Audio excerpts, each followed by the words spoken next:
Well, let's start though back with your folks. When they came here, where'd they come from? Oh, Where'd they settle? Where you were born, that kind of stuff. where I was born? Well, let's see, as far back, mother and dad both came from Norway. She came over, my mother came over with a family by the name of, her mother, her name was, what the hell was her first name? Her second name was Braun. So when they came here, they moved out to out there at Raspberry Bay. Michelson was her name. They lived on the Michelson farm there for quite a while. My dad left home when he was 12 years old. He took a schooner to South Africa, and they hauled lumber from South Africa to Mobile, Alabama. Mm-hmm. How many trips he made, I don't know. When he got off, he went to jump ship there in Mobile and started heading north. He got up in here around, in neighborhood 1900 sometime. Why'd he come up here? What brought him to this All country? the Swedes, Norwegians, everything was coming up here. See. So by that time, my grandmother had remarried to a gentleman by the name of Brown, and she ran the boarding house out at Redcliffe. If you go out there today, you can see some of the remnants in the woods there yet. And evidently that's where my dad met her. They were married there. And from there we lived, we moved to town and lived up by the ballpark. The house on the hillside there. Diane's house or the one above it? Right above it, right across, Okay. right back there.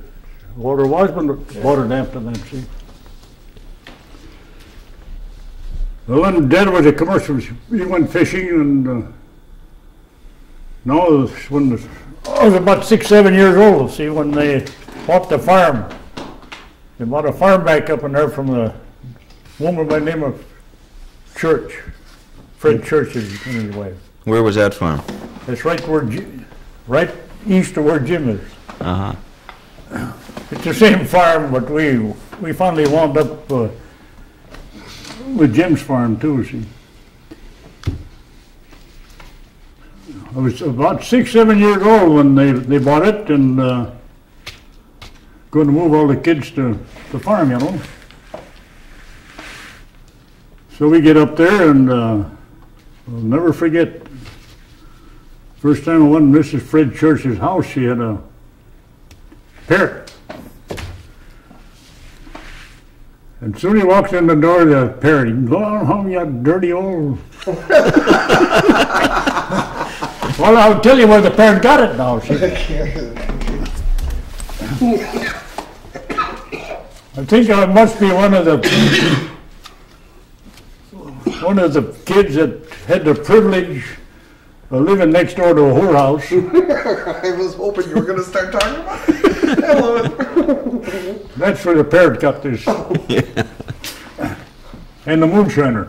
Matt Pramatic, the House of Ill Fame was on one corner, but Matt Pramatic had his moonshine still on the next 40, so what the hell, we three-corner deal there, we visited them all. I can remember going over Liz Sulphur's, big candy dish on the table, 2 women there. Oh, Liz, she was a beautiful girl. I should have stole her portrait on the wall, but but that's what happened. And then we used to go over and see Matt Pribonic and her brother Nick. After they boiled the moon, you know, they took the mash and they raised a hell of a lot of pigs. They fed the mash to the pigs, see? Right. You know that pigs would be staggered. So there. Now, when you were living up on that farm, how old were you? Moved there when I was 6, And stayed how long? till after I got through school. We used to live on the farm in the summertime, moved to town in the winter. So you still had the house in the town? Well, that's the same house that Pavela lives in, see? Long before that, wait, I'll back up a little bit before they bought that house. The next episode on the farm, we're standing outside of the house with just the shoes and what clothes we have on when the house burned down. We didn't have a goddamn thing with it. So that's when we moved downtown. Right there, we're across the street from Phil Winslow. Chapey's had a house. We lived there. See? Before the house on the hill? Yeah, before the house on the hill. Right. So from there, Now, how many kids, Ed, were there? there was 7 of us. And where do you fit in? I fit in number 3. What do they call them, bad boys in the family? Black sheep? What are you laughing at over there? Oh, God, I love it. Well, anyway, we lived there. We had just moved downtown when the First World War was over. You can remember everybody running up and down the streets, raising the hell and everything, see? That 1918 or so. Mm-hmm. We lived there that winter, went back to the farm in the summer. And that's when they moved down and they bought this white house here where Pavela lives here now. So they lived there, oh, hell, I don't know. How many years, I couldn't tell you, but from there, that's when they bought Henry Mossman's house on the corner where Anna and Bernice live there now. And that's got to be 20, 25 years ago. I didn't know that was Henry Waxman's house. Henry Mossman's house. Boy, that's a gorgeous house. God damn it, I should have brought that. I had a picture of, you've seen Henry, a picture of Henry. Yeah. He's a good-looking guy. You know, he was at that 100-year deal we had here up at the gymnasium. He was still around then? Huh? What, just now or the 25 years ago The one? 25-year deal back. Wow. So they had to buy the house after the 25 years. And your dad was still commercial fishing and farming both? Mother ran the farm, Dad ran the commercial fishing business. And how long did he stay fishing? Oh, he quit once. He must have been fishing there for 50 years or better. All of that. Then he sold out to Mel. Mm-hmm. And Mel had it a hell of a while. From Mel they went to, he started another little business. He started another fishing business of his own. He bought another boat. What was the boat he had originally? Mary Ann, geez, I should have brought you a picture of it. Yeah. Well, we'll have to get a picture of that. The Mary Ann. Mary Ann, yeah. Where was that built? Even Christensen built it down here. But see, after he got through working for Booth on he was sailed on the America, the one that sank. Then he bought John Kendall's fishing outfit out of Duluth, out of Fort Wayne there, see. And what they used to do, you take his boat up there in the fall, fish there in the spring, and then bring it down here and stay all summer. In the winter time, we used to load it on a damn sleigh, team of horses, haul it back to Fort Wayne, see. Mm-hmm. You hauled it overland? Overland, we used to load it on a sleigh and team of horses. Holy. You know where McCutcheon's farm is? There used to be a deep gully there, see? And we got down the bottom of that gully, and the bow hit the road here, and the tiller was hung up. We couldn't go nowhere, you know. Like the old Norwegian said, it blew so damn hard and rained so damn hard, he said I couldn't come no place. No, that's we used to haul that boat back and forth to Fort Wayne. So then we stayed up. You must have fished out of there for 10, 12 years. We finally wound up buying that Booth property there where the America used to tie up, and they held that for I don't know how many years, and then the town of Bell wanted to buy it, but when he sold it, the stipulation, the kids can go back for 100 years, so we could tie up at that same dock. Well, then he came down here. And that was at Port Wing. Port Wing.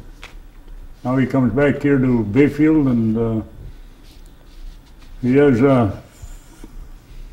well, that small boat he used until Avon built him that Marianne down here. Him and Mel fished that. Now Mel went in partnerships with him, and then when Dad quit, Mel took it. The old man bought another boat. And that's, I think he started gymming the business after somewhere along. You let the gas gym when he started. I can't keep up with too much going on there. So that's about it. And your mother was running the farm all this time? Mother and ran raising the the farm. kids? 7 kids? 7 kids. Helena, oldest sister, she wound up at the sanatorium. She worked there 2 months less than 45 years. Wow. Where's the sanitarium? Right on down there. Haven't you ever seen the place here? That's where she took care of this guy here. I just showed you that ghost Oh there. yeah, the ghost, right? Yeah, sure, hell, she took care of them. Where's that guy? Decanter? Right. Yeah. Well, you can talk to, you know, Cent? Toddy's first husband. Then Toddy went to work out. Ray Cent. He was, what the hell, the guy did. This guy came out of a Wausau hospital, I guess, as I recall. But Ray Cent knows the history of him.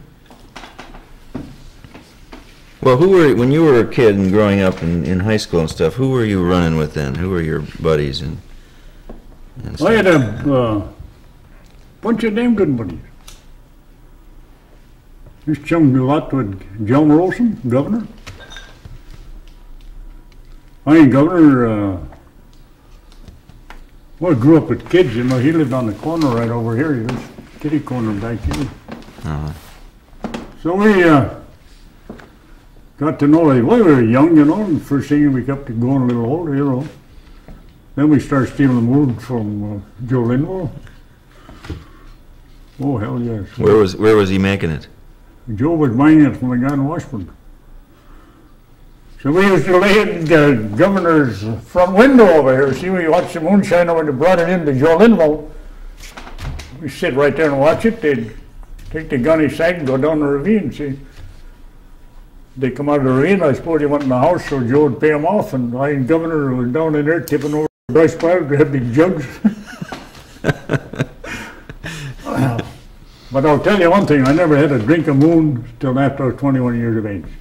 I used to drink a little home brew that, oh hell, there are a dozen houses in town you can buy a home brew. Mm-hmm. Go up to Cook's up to Corny. You ever see a guy with a guitar wrapped around his ears trying to pull it off? You want that little episode? Yeah. I'd like to hear about that. You know, here's about this one. Mel was going with Joyce Bryan, see.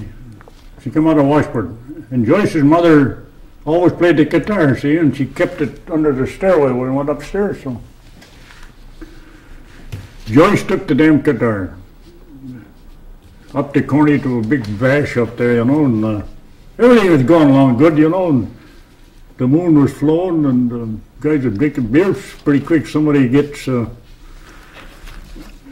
kind of rowdy. They called governor the son of a bee, see. They should have never done that. Because that's when all hell broke loose. Well, the fight started, you know, and everybody was holding their own. And that goddamn guitar was there. I took it, see. Wham go. Over the guy's head and the ear, he started getting it off his ears. So that's about the time my dad brought Einar Ludvigsen over from Norway, see. And Einar was there, he couldn't talk very good English. And the fight started, and these Joyce has locked herself in that new Buick the old man bought, see. And he's trying to get in. He said, oh why, he said, did I come to this country? That's just about the time the guy went through the window and on the hood.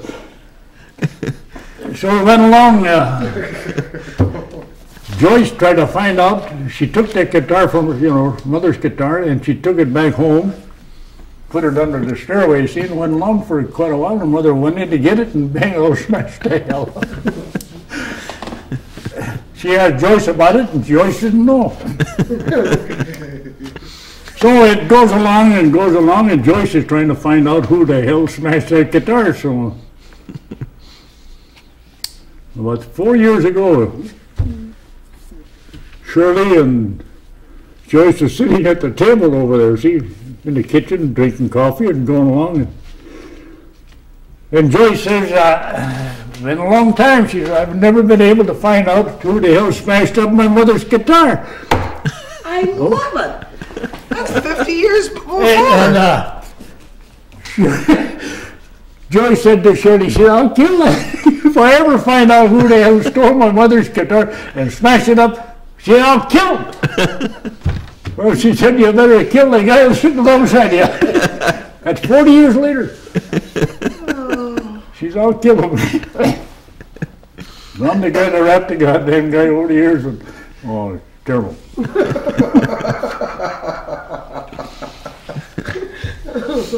That's the guitar story. What else? No. Well, who are the other pals? Thorpalm. I and Governor and Thorpalm. Us guys, Saturdays and weekends, three of us. We used to go to Little Sand Bay when the dancers out there. We never went home on Saturday night. We get jugged up and feeling good. You know where the Baptist church is? Old Keepin was a Presbyterian preacher, and we used to sit on the goddamn, on the stone wall and sing the whole rugged cross show. About 3, 4 o'clock in the morning. Well, then we had at 4 o'clock, then we had to haul the berry pickers up in the summertime. When we got through with that, we usually wound up down in the Washburn Park, That Thorpalm brother, he could sing and play guitar. He'd hold it with any of them today. But us three guys were always, then Thor was operated on in Chicago. I guess they fed him too much and he died on us here. But that's, when was that? That Thor, oh hell, that's got to be 30 years ago, isn't it? Well, that's part of the Sand Island Palms. Well, that's, your brother's over here with Walt Inquist now, Yeah. Sure. That's part of the same outfit. Oh, we were all good kids. No kidding. Yeah, just a little trouble once in a while. Oh, Halloween.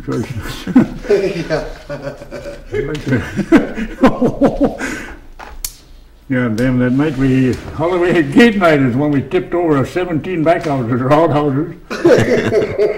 Wait a minute now. It's so funny, but this is gate night.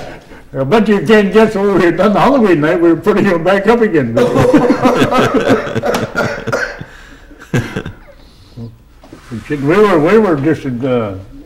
We were just kids, but that Rasmus Olsen, he was just as bad as we were. He tipped the one over with Ole Wallen and the damn thing. See, the door opened in, see. Then Ole couldn't get out.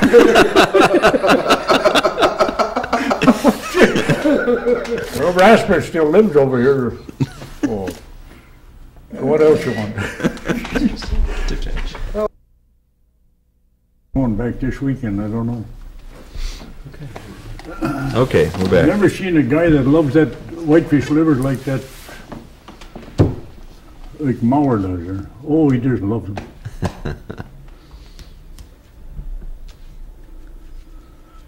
Jane's quite a gal, isn't she? Yeah, she is.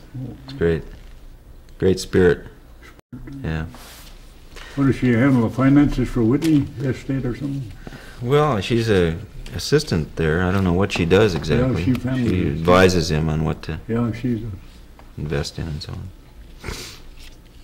Now, Ed, when did you graduate from high school? 30. 1930. 30. Okay, what'd you do then? From there? make your way into the world here? Oh, Jesus, I don't know. Like I told you, I was somewhat of a black sheep. Mother tried to reform me. And shipped me to a religious school in Bering Springs, Michigan there. Stayed there for, A church school, yeah. boarding school. My mother was a strong Seventh-day Adventist. Helena was, sister was the same way. She thought, well, maybe change the environment, I might, shape up a little.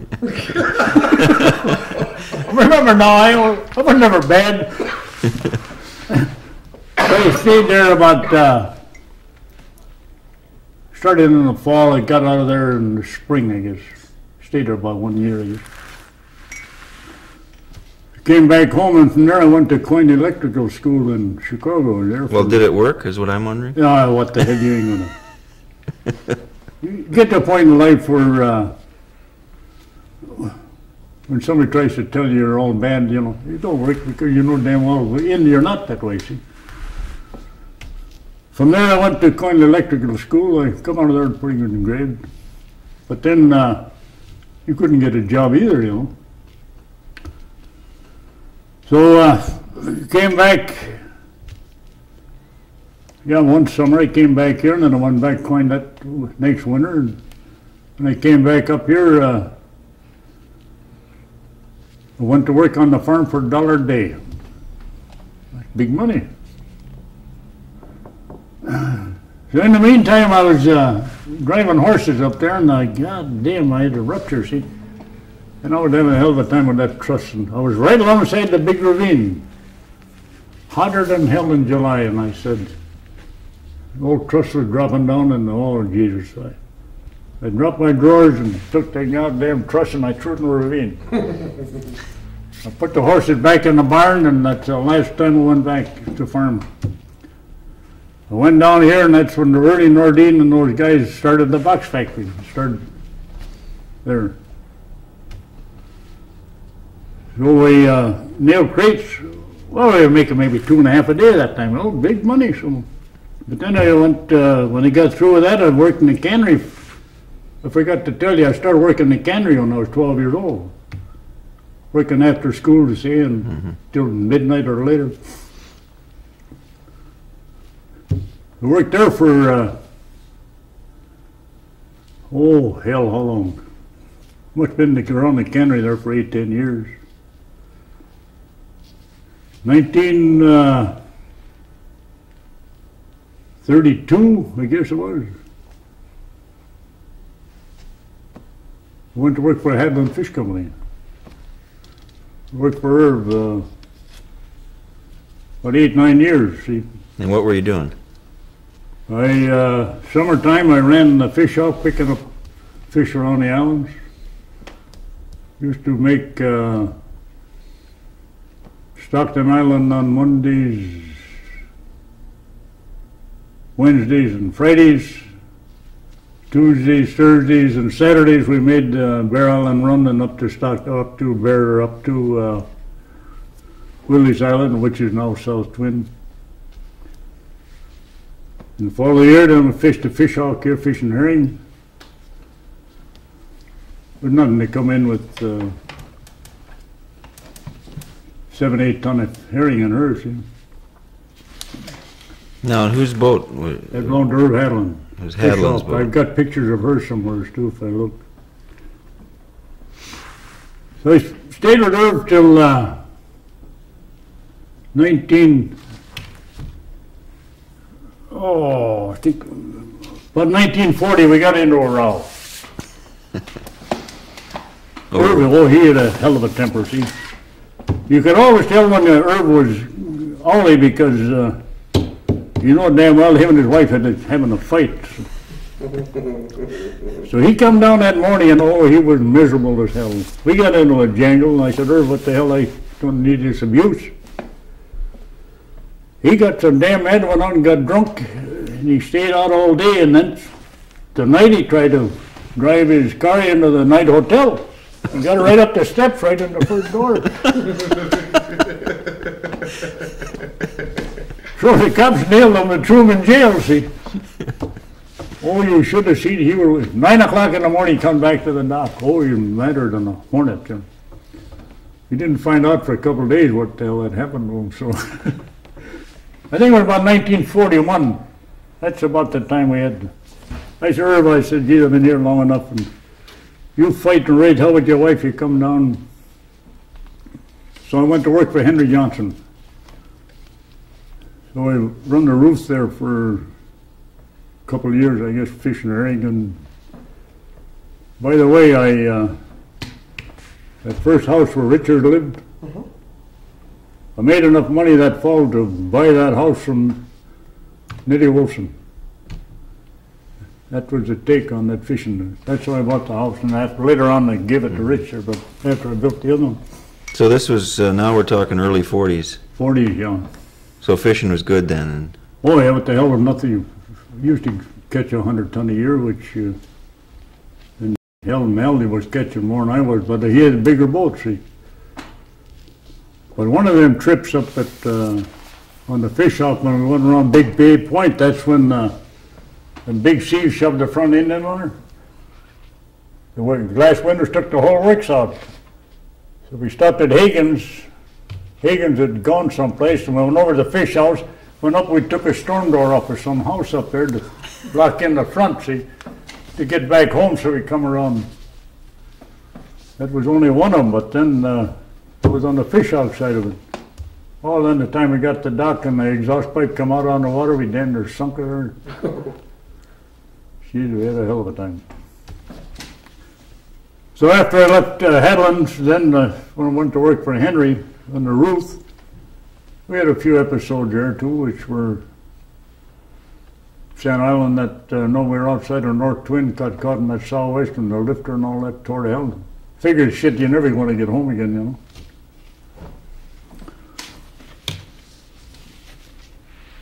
So anyway, along come 1944 and the war is going pretty good. So stopped that, went, joined the merchant service, went, been drunk all over the world, which is not a... So we wind up over in Australia. From there we went to Aberdam, you know, up on Hayatolomini there. We was in Aberdam on 4th of July in 1944, 127 in the shade. And well, as part of this, I'm not going to tell you what went on there, but... why not? Huh? Why not? The SS Hornets may be looking for their sheets and pillowcases and stuff.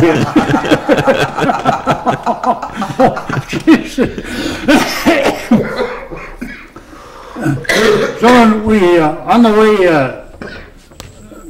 in the Straits of Formose, you know, right now, we had they were having trouble with the black gang in the engine room, see, and one of the firemen, they moved up on the after deck. We used to sleep out on the hammock all the time, see.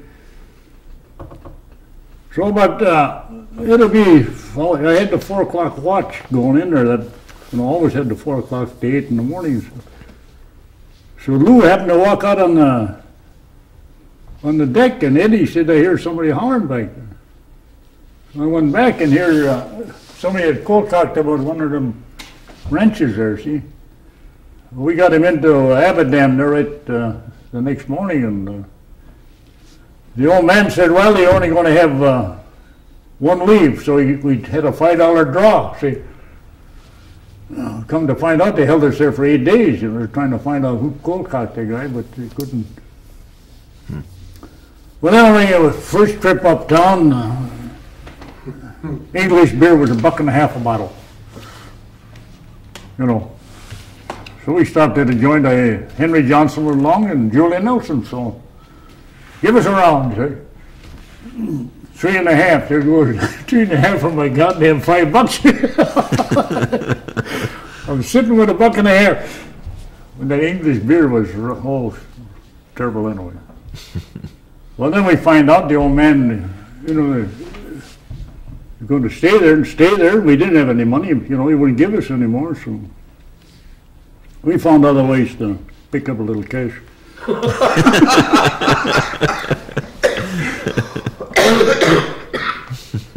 One day, the old man said, well, what is the ship? So we took up a collection. We had $32. We shipped, gave it to one of the Yehudis. You know, go uptown and get us a bunch of, you know, vodka, because you get a jug of vodka for 95 cents. $32. And the beast never came back. Oh, for Christ's He went out through the gate, and that was it. So from there we, what did it take us, about 32 days back to New Guinea.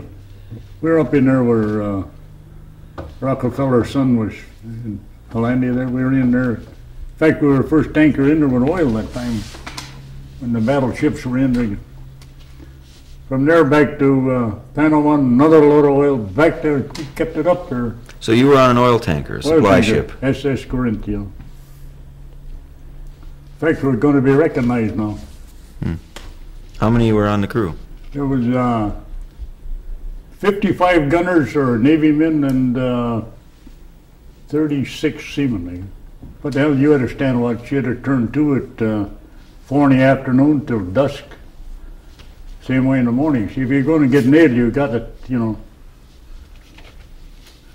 We had one alert in Hollandia, everybody running, after guy running forward, the forward guy running after. Shit, I'm going to stay right where I am midship. Stay in the middle of her. Oh. Well, that's about it. After the war, I came back, I think I came home about a day before Thanksgiving. And then I stayed around with, oh, what the hell, I guess it's, no, I and Benny Carlson tried to make a living seaming nets. Sure, we seamed nets down in the basement of the Bates there. We made it damn good, you know. So then in the spring I went fishing with Mel on Marianne, and had ulcers. Well, what happened when we were in Aruba on the tanker, I wasn't feeling too good, and I went up, got a slip from the old man to go see a doctor, see. So I went up there and he says, I don't know, he says, take this bottle of white stuff. He says, try that, see. So I took it, and about the time we got halfway in the middle of the Pacific Ocean again, everything was gone, you know. I didn't know what the hell it was, but come to find out it was Enfagil. I never found that out for about 2 years after I got back. It was what? Enfagil. Which is what? First, take it for ulcers. Ah.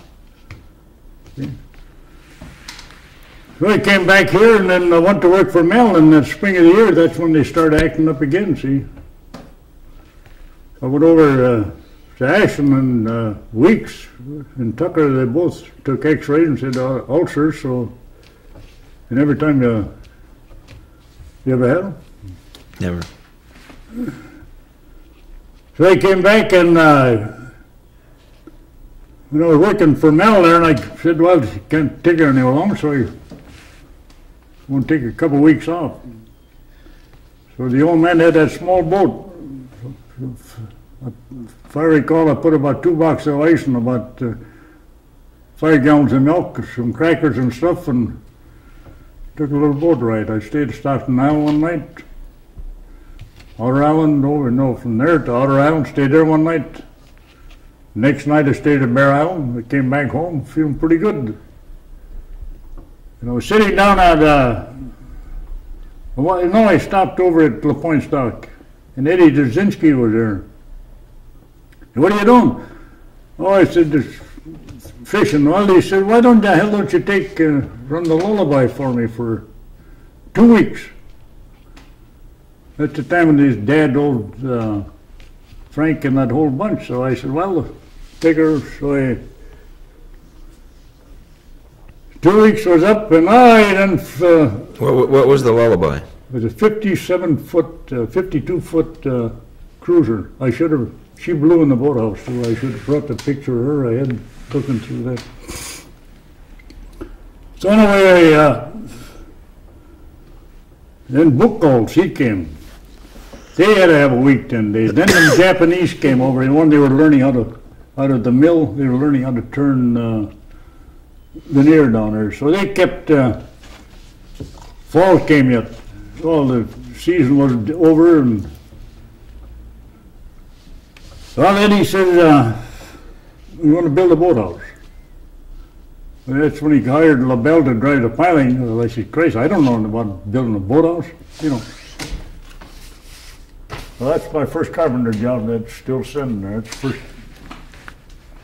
Well, that's, and then shortly after that, that's when they bought the outer island, which was named Pluswood at that time. That's the one you see here.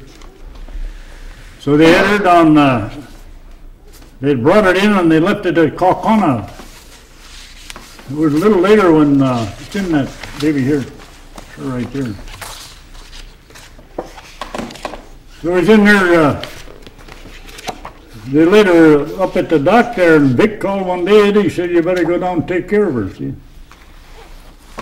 So we used to, I went down and took a look at her, and we drained the canal and everything, set her on blocks. So we came home, we used to take the train that time, see, out of Ashland.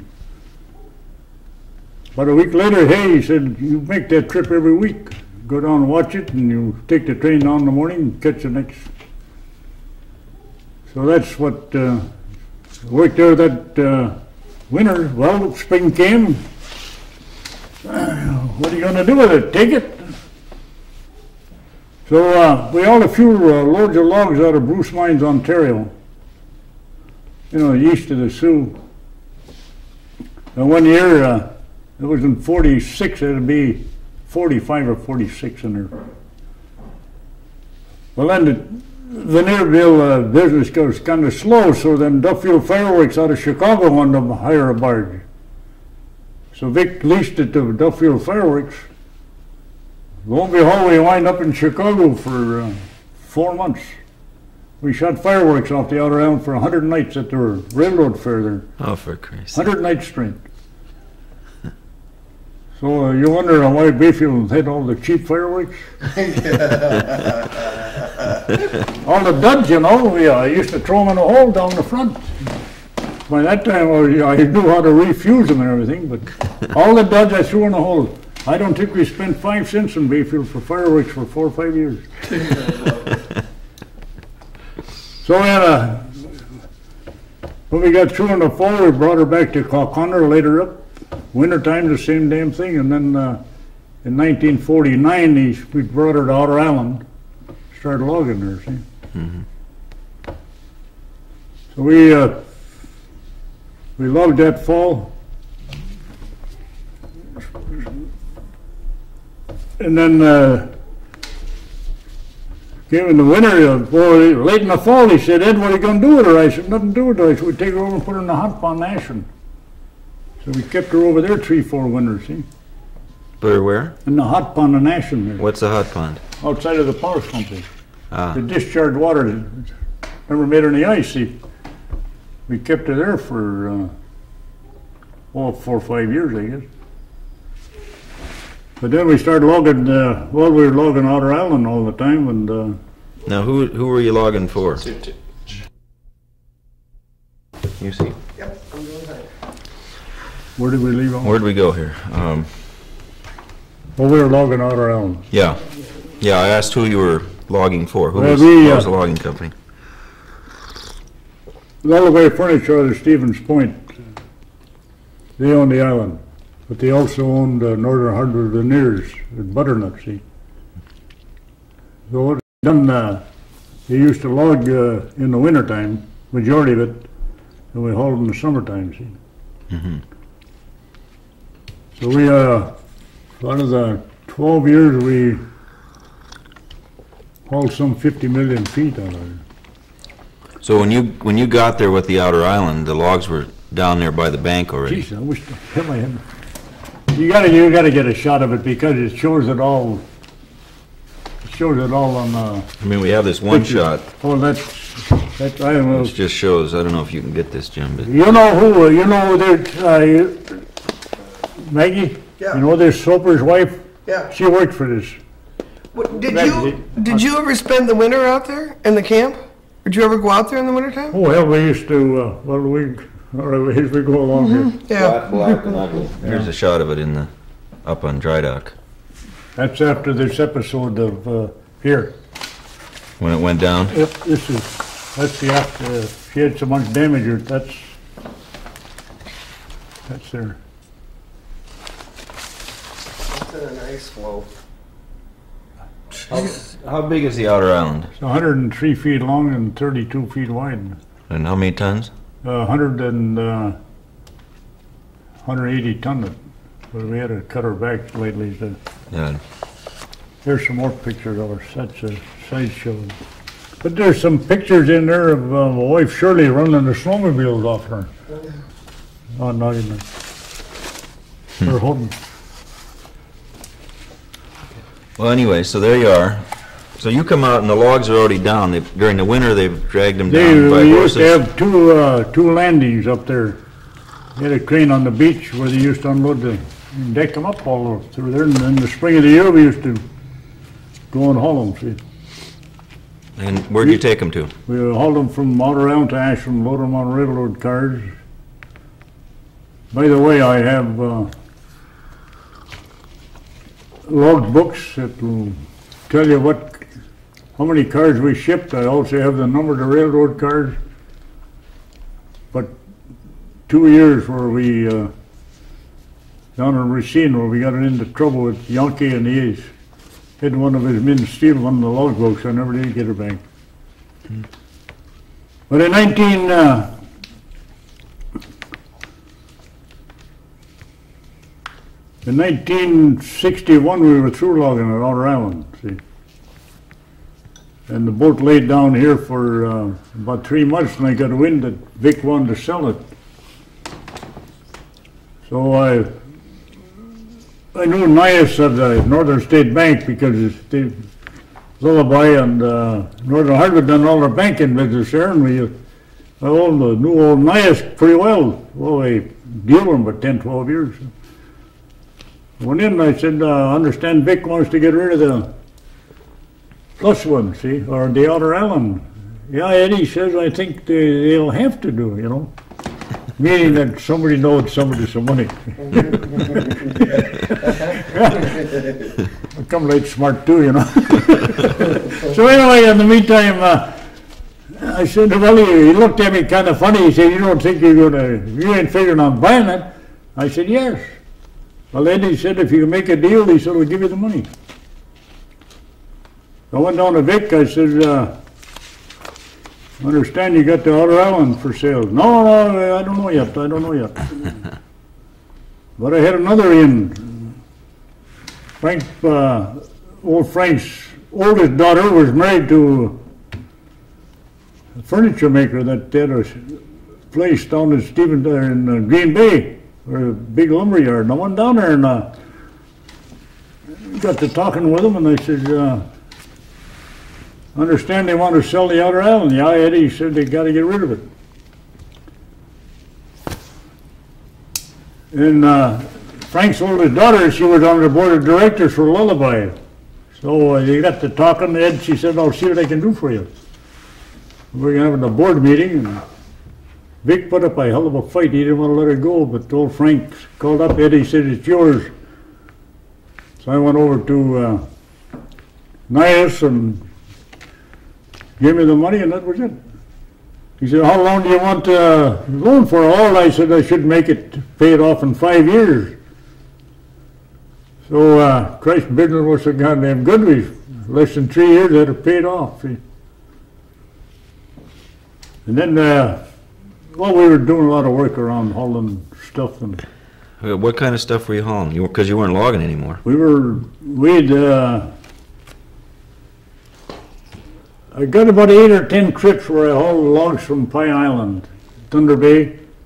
I hauled them into Ashland for another lumber company that was out of Green Bay there. And then we started doing construction work. From there, I went to Onondaga to put in the Onondaga water line for the paper mill there. From there we went to, we worked there about a year, I guess. No, less than a year, about 6 months. From there we went to down to Green Bay. We put in the Green Bay water line that was out in Lake Michigan. They ran it overland there for about 25 miles of pipeline. From there we went to Racine. We worked on that water line for quite a while. By the way, that's where I met my wife in the oil spill there.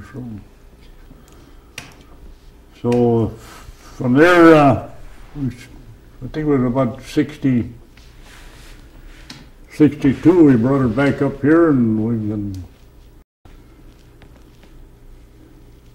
logging and Now, how many? rock. 62 or 72? 62. That's when I bought it. Oh, okay. Okay, now wait a minute now. Oh, you want a few of them stories from Outer Island when we haul the logs? Yeah, I do, but first of all, I want, before I forget it, how big's the crew on that boat? There's you and... Should we carry 8 men at one time? We carried a cook and 7 guys working. We were hauling logs and we run into a hell of a lot of rough weather, and we didn't. The crew got paid by the week. Along come Memorial Days and last day in the fall. We happened to get out and get loaded, and we got to Ashland. They wanted triple time to unload the Memorial Day, see? Then we get into a kind of a little discussion. Well, I said, I can maybe get double time for today, but I'm not that goddamn dumb. I'm going to go and want triple time. I said, I'll tell you guys, you ain't got a damn thing nailed down. I said, get your stuff and go. And by Jesus, 4 of them walked away. So I and the cook, the cook was on one end hooking, and I was on the other, and the crane operator. We unloaded the boat Memorial Day. From there, I went up to Hegstrom, put in an order for log clam. And that's all we ever used after that, 3 men. Mm-hmm.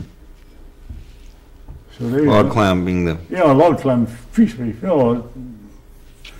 just like a big hook. big hook. Well, they come down, pick up 2 or 3 logs at a time. And we were on Outer Island there one time, a beautiful day in the fall, in a Thursday. Beautiful day. All of a sudden, the damn temperature dropped about 40 degrees that day in that heavy wind. Well, I said, I got to get out of here. This was on a Friday. Well, the crew said, well, we don't know if we want to go or not. So I got halfway down the island, and they called on the radio, and they said, well, we'll pick us up at the sand point, see. Well, we lost putting our half an hour waiting, but then after we left there, that's when we got caught between Trout Point and Sand Point on Outer. The damn seas were just coming, you know. And then the boat started to fill up full of water because from the deck to where you stepped into the galley, it was 14 inches, see. That's how much water we had on the deck. And then the water started running in the galley, so I said to Rich, I said, get your butt in the crane and start heaving the load overboard. So we threw away 3 carloads of logs to lighten up. I never figured we'd ever make it. I said, Christ, if I ever get home, that'll be the end of it. Well, you go home and put on a dry pair of socks. Next day, you're right. One time we hit the Bayfield, we had 8 inches of ice. You know, the crane, everything was just loaded, you know. I said, if we ever get the hell out of here, brother, never go back. But like I say,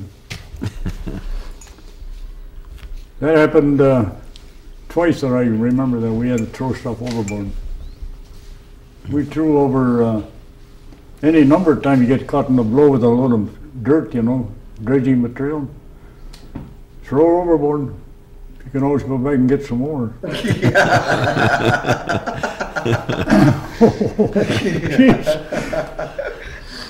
Oh. Well, what about this episode here? Here? Yeah. All right. This happens after we get through logging Outer Island. Jack Noblet, he had a veneer mill over in Sioux, Michigan, and he called up Ed. He said, I'm going to log logged the island east of Mackinac. What the hell's the name of it? Well, I'll think about it later. So went on and took a look at it and they sent Rich and Elvis Moe down, see? And they stayed there quite a while there. They stayed too damn long because the insurance runs off on the November 15th, see? And Christ, they're way the hell into December, so when they got through, they brought her up to Sioux and unloaded a load of veneer there, Sioux Harbor veneers for Jack Noblett. And they hit a couple nice days. I said, Rich, Elvis, go and get her, see? So they went back and everything was going damn good till they get putting her up to Carper Harbor there in the north end of the island, and she started to blow out of the northwest. And the last thing I told them guys, if you run into any westerly wind, northwest, hold Isle Royal. Get up under Isle Royal, you'll freeze. But they cut her kind of short there at Copper Harbor, and they started, along the shoreline. Called the Coast Guard, asked them, you see him any place? Yeah, they went by here at 11 o'clock this morning. See, this is out of Houghton, Hancock, see? Well, they figured, he isn't blowing too damn hard yet. So here we're waiting for him, come up Madeline Island here, but the Coast Guard gave us some bad information. They didn't go by on Noggin there till Christ 4 in the afternoon. And that's the time she started to ice up. See, they got up way above Green, figuring up there around Silver City. And she started to ice up. Everything hit her, stayed with her, First thing, she's down on the bow and her wheels are out of water. And that's when she drifts back into Green. That's where she is, right here. Now, where was that? Right out of Green, right out of over here on Onondaga, Michigan. Here. So we're waiting for her to come up here. He doesn't show up. Coast Guard is looking, everybody's looking. So I'm down the Coast Guard, I think it was around midnight, I guess. Telephone rings, Elvis, Rich, Red Compton, Patan, they're all in jail over in Onondaga. There's a reason why they're in jail now. When she went ashore, she went in on the ice field here. You can see I must have 100 pictures of her. She's laying on this side right here. She's up in the, as Rich told me, Red Compton, Patan got off first. And Rich was bound and determined that Elvis was going to go, and Elvis wouldn't go. So finally they got kind of rough with him, and so they walked about a quarter of a mile from here into the shore, see. But what helped him a great deal, the little spotlight was still going, see. And the spotlight had just happened to be set so it showed the way to shore or up through the woods. So. Well, anyway, we're waiting up here. And the sheriff's department, everybody down in that country is looking for him. Well, where they came out of the woods, the deputy sheriff drove by, see?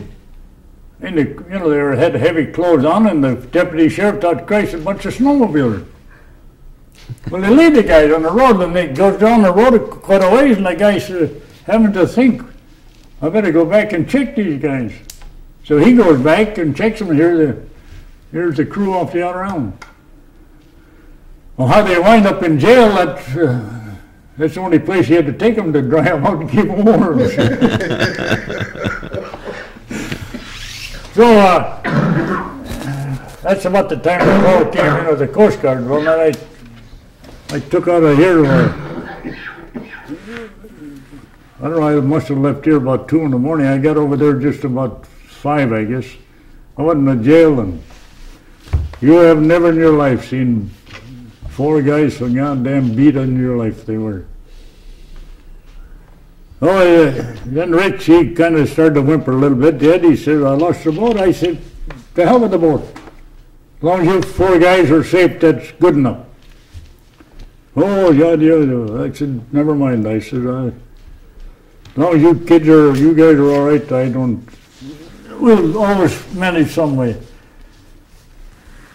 So I loaded him in the car and took him home, and before I left, I went down and took a look at her. I said, oh, Christ. So we came home. Huh? Looked pretty bad. Oh, Christ, there's nothing the other bit. So anyway, we left her there, brought the guys home and went back the next morning, but what bothered the hell out of me, mostly they started to steal the steering wheel, see. They'd sawed the damn thing off halfway, see. The hacksaws, so they run out of hacksaw blades, and I got a picture of me carrying the goddamn thing up the beach too after a while. If you look, I don't know if I got it with me here, but we went back, took a look at her the next day, and we started cutting ice and throwing stuff. Well, first we had to get, we've got 2 pickups buried in ice here. There's a three snowmobiles buried under this here. There's a log jam truck here, see. This is a crane that sits up in the air here about 10, 12 feet. You can't even see the crane. All you can see is the boom sticking out there, see. So we started, well, let's get the snowmobiles off here first, see. Shovel the snowmobiles off. Then we got to get the pickups. Well, you can see the side of a pickup right in here, see. Right. There's 2 pickups on here. Then we got that big truck there, that jammer that used to truck with, and that's loaded with ice and everything. So it's all of a sudden from out of nowhere comes, I don't know where the hell the people came from. Jim Matson, the guy that drowned, he was an electrician at the paper mill. He'd work his ass off all day and come down and work all night hoppers. So this took us 8 days, from the 16th of December till 4 o'clock Christmas Eve to get her in on Noggin. You broke it free, you got it? Yeah, we worked on the 6 days, just shoveling ice and snow and crap out of there. Well, shit, she was, her decks were, manhole covers were gone. We had a hell of a time to plug the manholes. We're underwater here for quite a ways. So along guy, a guy by the name of Pesca, he got more guts than a government mule, but he had access to dynamite. So we blow a little bit here and blow a little there, and said, well, you got to get the ice out of this log jam, this truck here, see. So he takes 2 sticks of dynamite and he shoves them in too far. He shoves them down between the tandems, you know, the tandem wheels, see. Christ, when that goddamn charge went off, it just, you know, party company.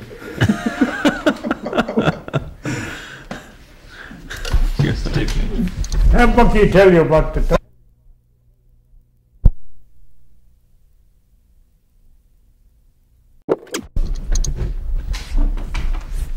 Okay. Yeah. All right, Ed.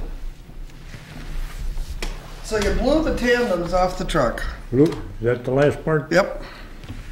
Okay, so then we had to slide this crane to one side of the boat. So we had the boys from Madeline Island, Harry Nelson, we used to fight like dogs and cats. But whenever he was in a bind, I'd help him, and vice versa. We never, as far as looking out for each other, I don't think there was any 2 guys that ever looked out for any other more than we, I and him did. So there's another episode that should go with this deal here. But anyway, Pesco said, well, we were having a hell of a time getting her free here, see. Well, he said, what do you say we start a stick of dynamite? Stick of dynamite on the side, blow the ice, you know, keep opening her up. So, okay, as long as I was watching them, see. But Bucky Batan had to go to the can, see. And he went back in the galley here and he was sitting on a pail. When Pesca put 2 sticks of dynamite on it. I asked Bucky about it. Well, anyway, he come out of that galley door, you know, it's kind of embarrassing anyway, but that's when he split the goddamn number 4 hole, see? About a 6-foot split down underneath. Well, that's what happened to that was the cause of it the second time sinking. But we were making damn good headway. Everything was moving. Finally, all the ice up on here, it kept breaking away. So we had her free back to here. This was all open water here. The only place you could get ashore was back here. So Rich was down the engine room. The engine rooms were dried up, but everything was, you know, he changed oil, be sure the fuel was running, but he got the starboard engine running. And water was to it, and I up in the wheelhouse, and I started looking around, and I turned the lever ahead a little bit. I hoped I wasn't dreaming, but I seen her move about 6 inches, see. I shoved her in reverse, she slid back a little bit, shoved her forward a little further, shoved her back. About the 4th time she went off of that goddamn thing right on the water. Well, there was about 25, 30 guys shoveling ice and working on her, see. And when the goddamn soul knew we were floating until Dino looked over the side, he said, where the hell did that ice go? So we had a 6-mile run from where she went in at Green, and only 1 engine. And they started to pick up in the southwest pretty quick, and Matson, I think, was in the wheelhouse with me, and I said, Matson, we got to lay in the trough of the sea. If we miss the entrance, we're going to wind the hell up the beach. So as we went by the light, I still think the ramp touched the breakwater. We went by her. Just as we got by the breakwater, I only had about 2/3 of an engine running. And we got inside of the harbor just as the north wing, you know. I think we just hit the end of it, so we slid along the north wing till we got up into where she sank the second time. It's Christmas Eve at 4 o'clock. Everybody was hungry and tired, and I said, well, everybody took off for home, and Jim said, well, Ed, go to bed.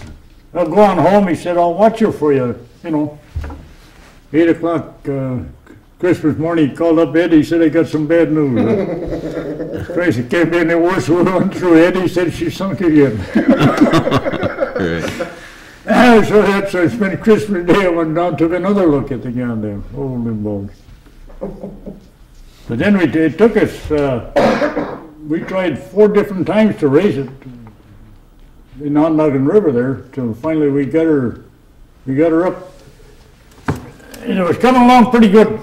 And I hadn't a damn thing to eat, so Shirley said, I'll go and get you a bowl of chicken soup. You know, she brought the damn soup back, and I was standing in water then up to my ankles, you know. Everything was working, pumps were working, everything going beautifully. So I said to Pesca, we had sandbagged all the manholes, you know. I said, Pesca, to stay away from the center here, because, you know, you had a backhoe on there shoveling what loose ice was left. And standing there, she brought the soup on, and I just started eating soup. That's the most goddamn expensive bowl of soup I've ever eaten in my life. Worse than Maggie's, huh? Most expensive one. Pesca had the backhoe and grabbed that sandbag off of that big manhole. Bingo, down she went up. Christ, I'm in water up to my ass again, you know. If I would have never taken that bowl of soup, we'd have had it that day, see. Well, there's another time. Well, you go home and change socks and put on some clean underwear and go back again. But the next time we got her. But then we had to nurse the hell out of her. Then somebody said she was leaking a number 4 hole quite a bit, see. Well, they didn't tell me about about it until the night we brought her in there, see, when they shut the pumps down, and that's what sunk her the second time, so. We finally got her up, but Jim Matson, he hung in there day and night. So we finally got her up and we brought her back. We were leaving on Noggin. And they had a little party for us. We had a hell of a big party down there for that whole bunch there. Oh, it'll show on that other set of pictures I got. And the whole bunch of goddamn, he said, we hate to see you go. He said, you know, you live up in this God-forsaken snow country, he said, and this winter we had something to do. Everybody was helping, pumping and doing everything. Well, we get ready to leave down there, see? And Shirley was standing up in the front end, you know. What the ever possessed her to get off of that boat, I'll never know. So I'm pulling away, and here she's standing in a brush talking to, you know, in the woods there, talking to a couple of reporters and stuff. See, the reporters came down, they wondered, she got off to thank everybody for what was going on. And Christ, I'm pulling away, and the goddamn river current are running to beat hell, and we're going back sideways, and she's running down the damn side of the dock. Finally, Rich grabs her as we slide the sand in, you know. And there was a little family argument, you know.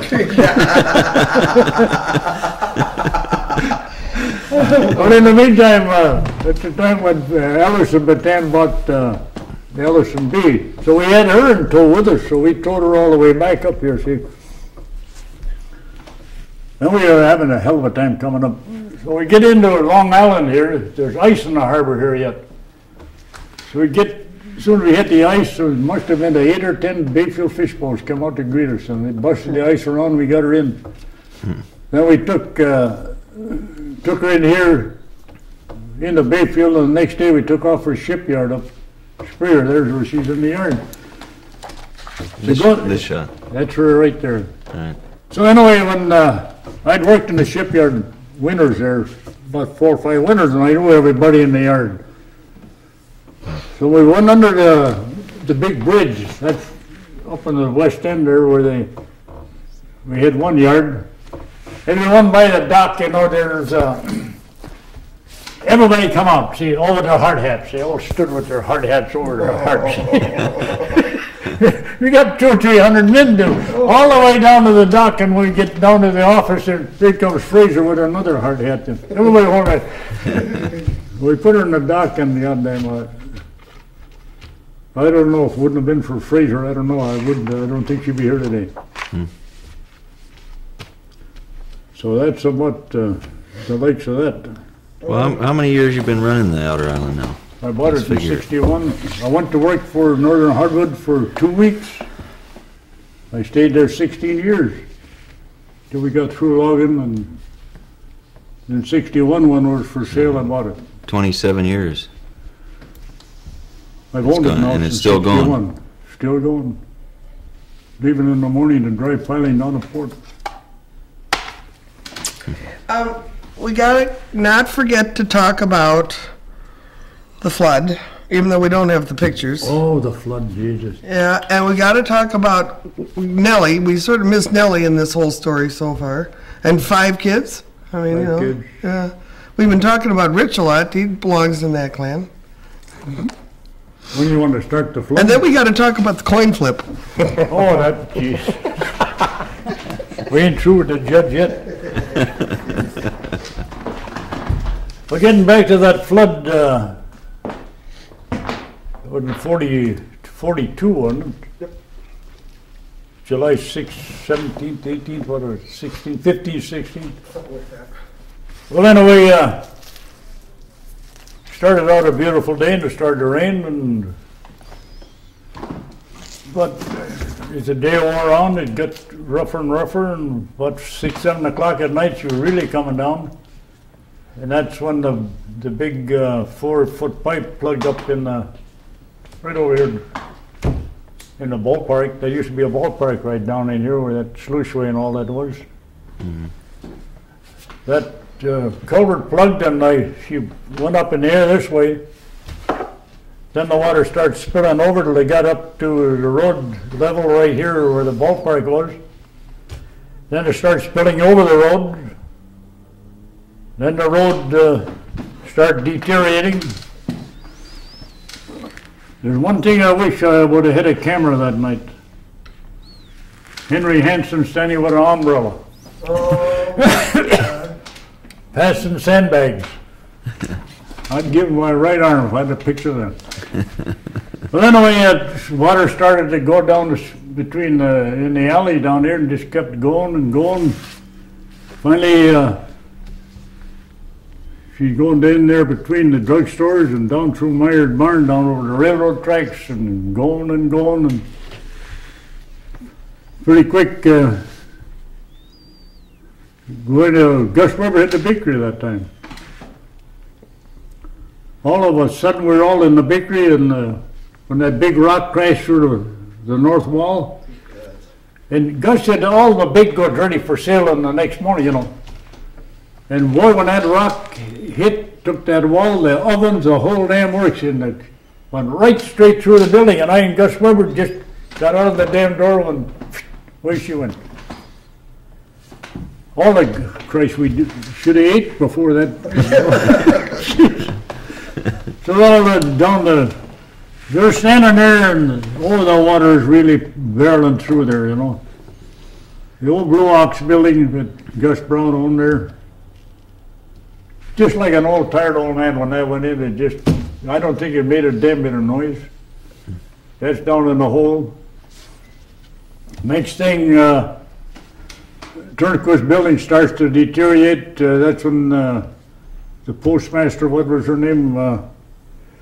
Well, there were 4 women sitting upstairs over the drugstore, and they just walked from the drugstore into the other half of the building, see? And wham, down that goes. And all that's hanging on the building is the stairway where you, on the east side of the building, see? So we're up the steps helping the women, you know, get the hell out of there. We got them down. And along come Mrs. Mulkey, bless her old heart. Then she said, you gotta go down and help Frank. He's having a hell of a time. That's where he had a boathouse there, building boats, see? And I said, everybody's in the same boat, you know. So I took a quick run down there, but hell, the water and everything, the mud, the shit and everything was floating. And the next thing he come along, here comes Billy Miller. His car he's hung up there right by the Morrow place, right there by the old bank. He's got one pig leg, a bad leg, and his mud and crap is up to his waist. He had to crawl through that crap. You get him up on the street. So anyway, I'm standing over there right where Nelson's store is now with Hermie Sense. I said to Hermie, you see what I see? He said, I see what you see. The fire just started to burn in the old Turnquist building, see. So and by that time, everybody, don't drive on that iron bridge here. Jesus, the footings are shot to hell and everything. Well, I said, well, got to get the fire truck over here. So I took the fire truck up to Catholic Hill there, got on the bridge. Everybody hollering, don't drive her, she's going to cave in. I said, well, I'll tell you what, I put her in gear and I stood on the running board. That's how I steered that damn fire truck across. I got her back in behind Standard Oil. We laid there fighting that, when the building burnt, you know, she guttered her right out, so kept water pouring on Bates and all the other buildings around there. About 8 o'clock in the morning, oh no, it's earlier than that. We'd been fighting that fire all night. We've been up all night then, see. Before that, we'd, when the water was running between Andy and the bake shop, we put a line across, see. So we'd hang on to that when we were walking in the water maybe a foot. Well, that's where George Defoe tried it. And that's when the rock hit him and we had to fish him out of the creek, otherwise he'd have drowned in the damn sea. So It's getting daylight and all, we got a hell of a mess, sir. What the hell can you do? Anton Lindquist's shoe shop was full of mud was right up on top of his sewing machines, you know. Use up, you know, all that stuff. I was standing there by Standard Oil, and Lena come down, the sister. They were living on the farm, see. She come walking down the street. I says, you overdrive, what's the matter? And she said the cemetery's washed out. I says, anything else can you tell me? Well, I went from there. I left everything downtown. I went up to the cemetery, see. And holy, you talk about a mess, sir. So in the meantime, I started organizing a little bit, and Eddie Erickson, he was the one that had the mortuary in Ashland. He came over. Harvey Gildersleeve, and this other mortuary out of Superior. Oh, his name is in there somewhere. On this list. Right on the bottom. Down here. Right there. Nicole. And Nicole Funeral Home out of Superior. Three of us. Was then three morticians and myself. We're the ones that picked up everybody in there. Well, in the meantime, Gildersleeve had 2, 3 people died. That's when Otto Kuntz died in his lover's arms out here. He died happy. Oh, bless his old heart. But anyway, he died. Gildersleeve had to bury him that week. And then Billy Wasmith. Yeah. Here another one. So Gildersleeve was pretty busy taking care of people, and Ed Erickson, he hung around for about 2, 3 days. Nicole, he had to leave because he wore boots and his feet blistered, so he had to take off. So there was a lot of help. I think I had 22 or 24 sitting in boxes and stuff. And they, you know, stenches getting kind of bad, so then we started to bury them, see. But then we had eight that are buried back in the brush there yet. Damn few people know where they're at.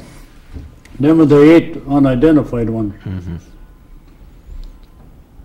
But we worked there,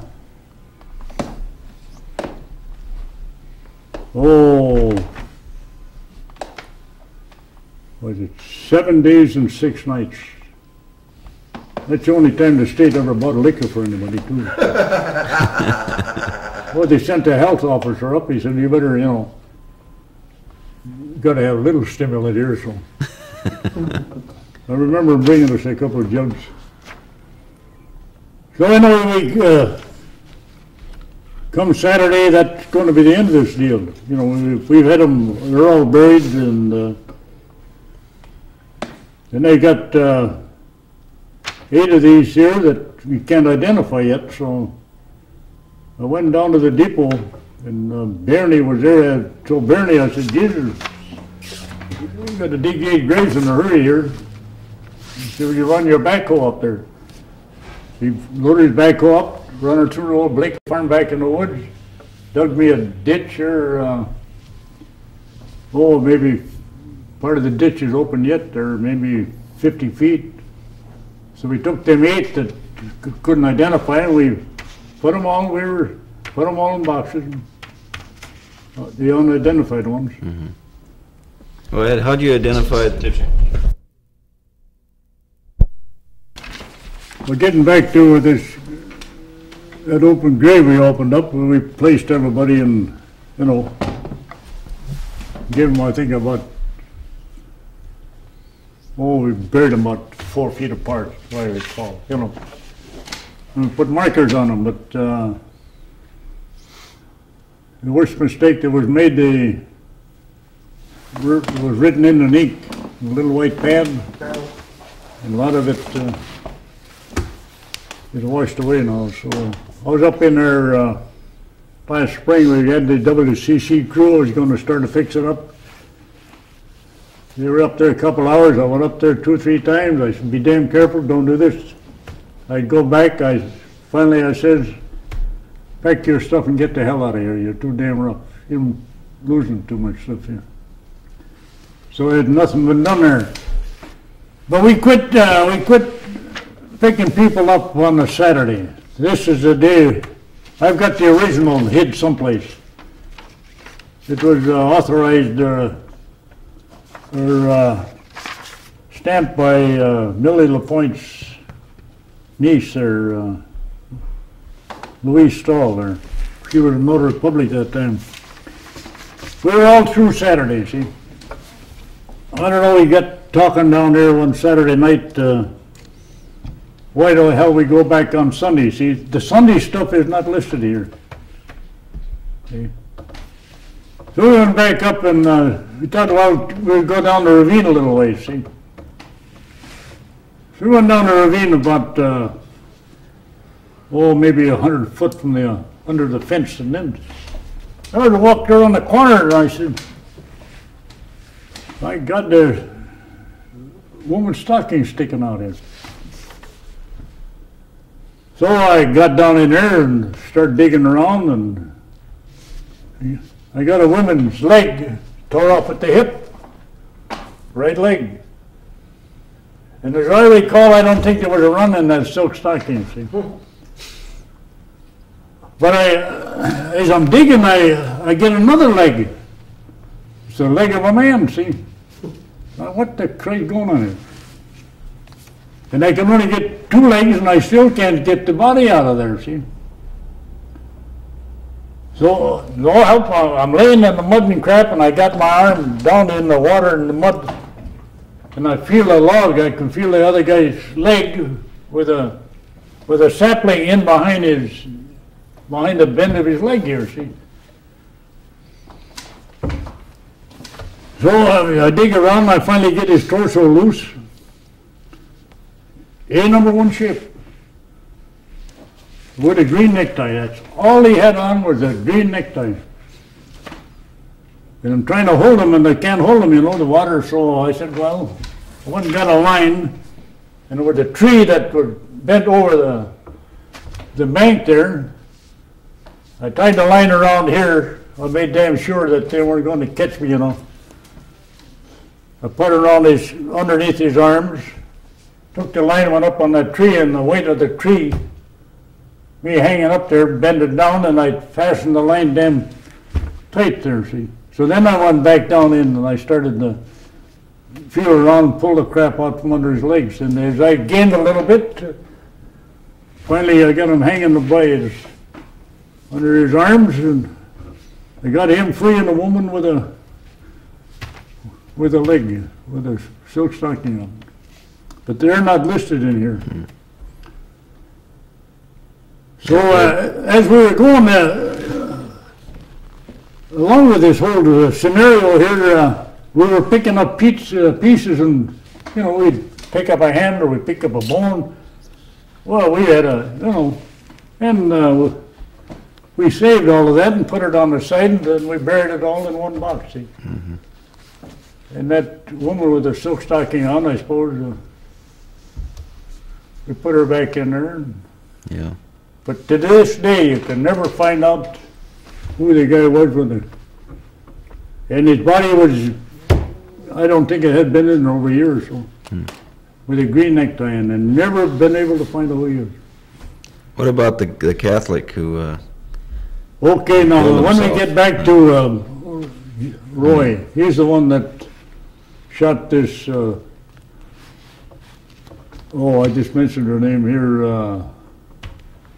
He shot the old man. This Roy was monkeying around with his daughter, and he told him to lay away, stay away from him.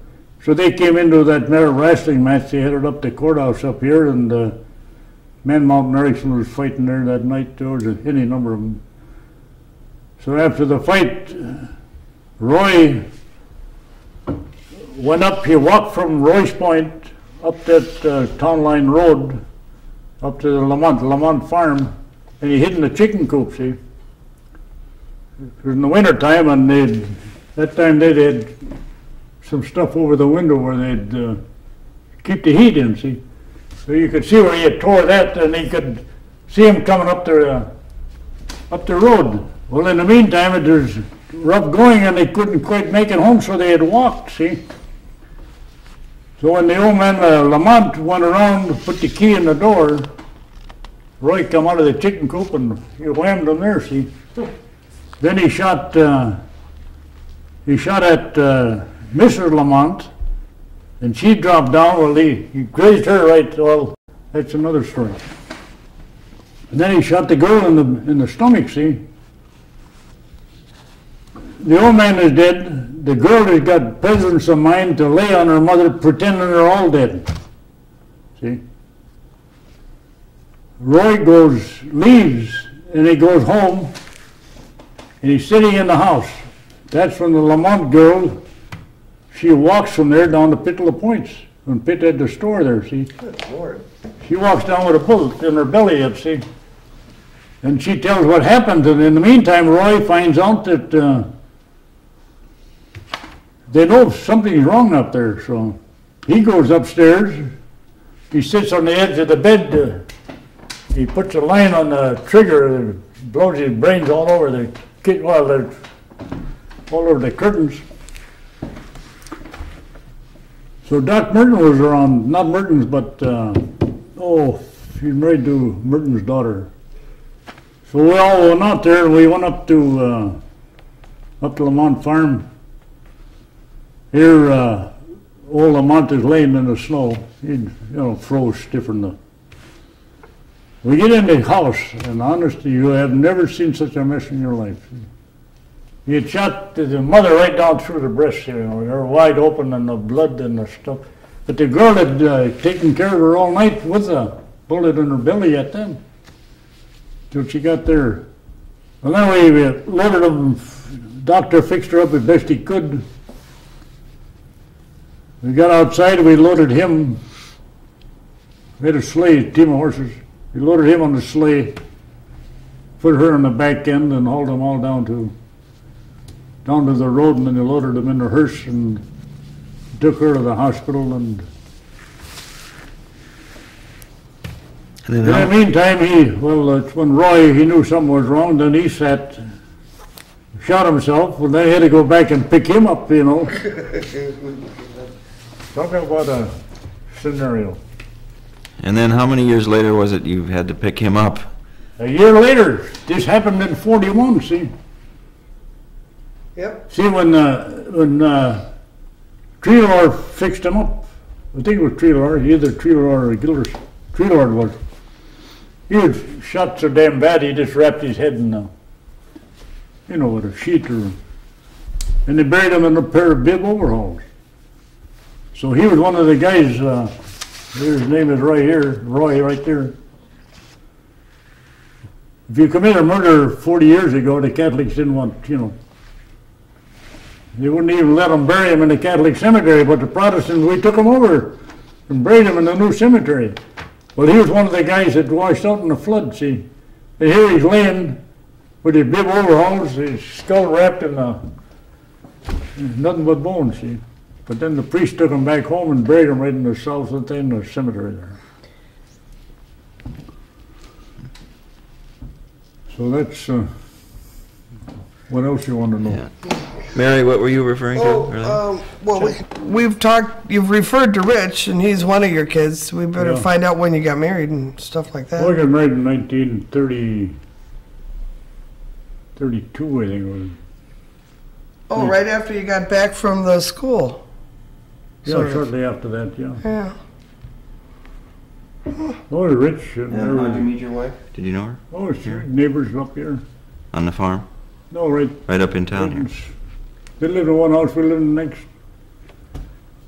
I forgot her maiden name. Nellie Hebert. She's sister to Leonard. Yeah, I know. Everybody is related to everybody in this town. Well, anyway, that's. I suppose if I'd added up, I've been married now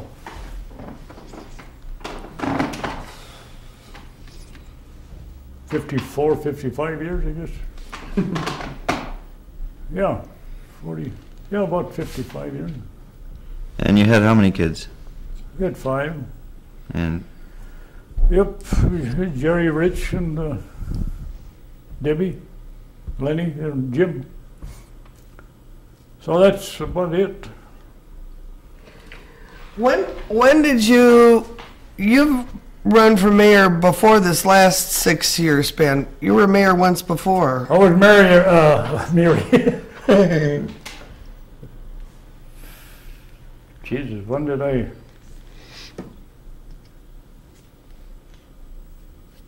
I was mayor for 4 years, and then he beat me out, then I was back in for, when was the first time you ran for mayor? gotta be back in 78, somewhere, 80? 78, I guess. Been on the county board for about 24 years. Right. Well, now the term that you're going to start now is the 3rd one this time. Oh, hell no, 6th. 6th one altogether. Yeah, it'll be the fourth one this time. Oh, so that started in 78. Yeah, And then Brett Walksmith was in right before that, then you were in right before that. yeah. Okay. He was in there 2 years after. You can pick the dates for sure if you can find when the breakwater was built down. When did they build that? I can't remember. Getting old too, I can't think of all this stuff all the time. Well, why'd you run for mayor, Ed? Huh? Why'd you run for mayor? I didn't like the way things were going. My biggest concern, my top priority today is the cemetery. So we got the well drilled last fall. Now we're going to start putting the water lines down through there. That's one of my main concerns. I don't know, been a pet peeve of mine ever since the flood, I don't know, started way before that. So, oh, there's a few more items. What else is it? Oh, they've got to get this bridge ready here. When they get them two completed, I don't know, let somebody else take it. Maybe the judge will throw me out this week, I don't know. Yeah, what happened? Oh, oh, Jesus. Come on, we want the unvarnished. We want the Ed version now. Huh? We want the Ed Erickson version of this whole. We, the night of the tally of the votes down here, I went in and they started counting, and Perry come over and she said, Ed, it don't smell good. You know. She said, I am not comfortable here. So they kept it counting, and when they get to the 3rd ward, here you get Hackbart's in the box, you know. Hackbart for mayor. Then they write in Hackbart for alderman, see. So they wind up with 11 votes, Hackbart, written in. But they only wind up with 8 or 9 with Hackbart for mayor and for alderman both, see. Because the other 3, they must have voted for me for mayor, but they wrote in Hackbart's name, which those 3 they kept, see, left them in there.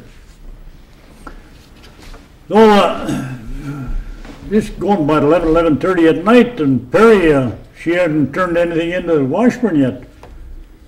So I better get the stuff called in, and we'll think about something in the morning. So next morning I went down and we were talking a little bit, and she said, I don't feel easy about it. Well, I said, simple as that, we call for recount. This is on the, he only beat me by 3 votes on the supervisor. See, they started on the supervisor business where it started. Well, let's go for recount on the supervisor, see. So we're down at the board of canvassers start counting the next day, and they wind up with 1 too many ballots in the box, see. 1 ballot more than signature, see.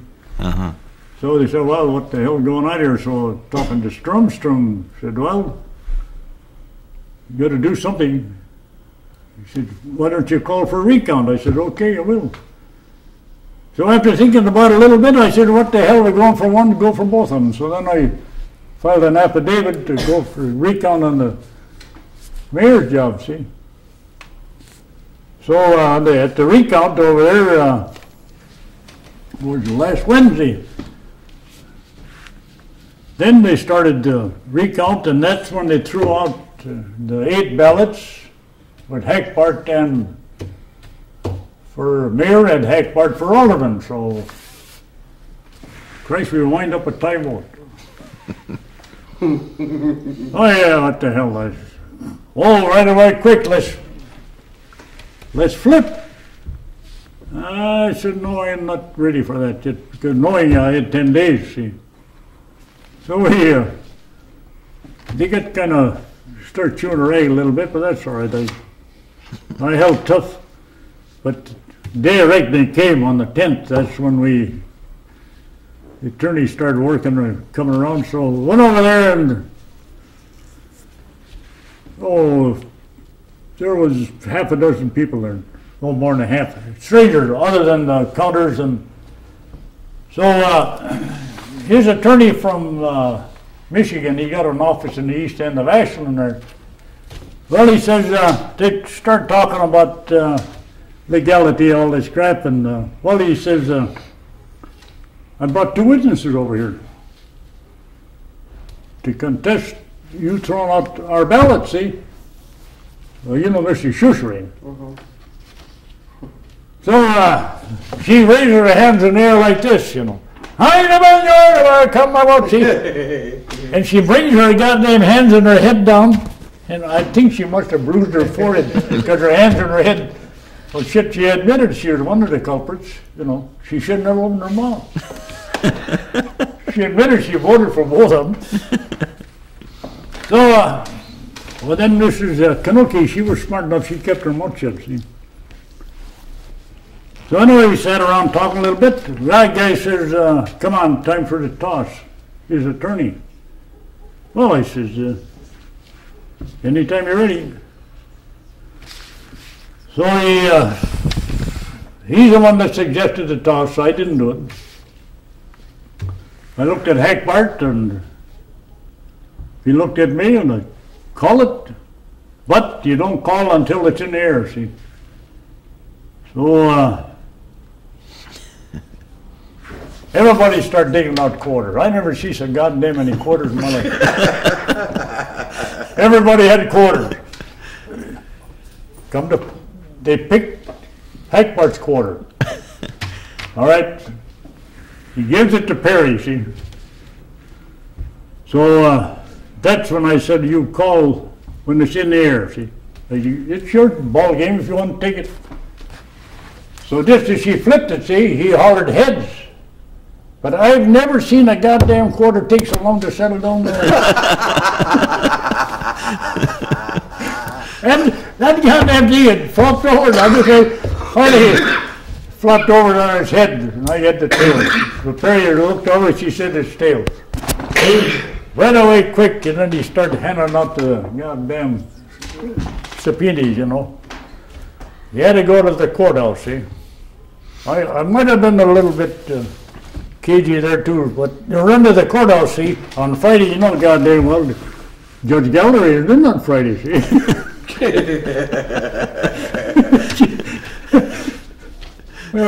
So get over there, and this attorney's trying to give Violet a business, you know. She's sharp enough to. He didn't get any worse Friday, but they got to understand they're going to do something this week. But So as of today, you're mayor still? Yep. Funny part of it is, I think I'll be, judge won't hear nothing till Monday. His calendar's busy. Tuesday's busy.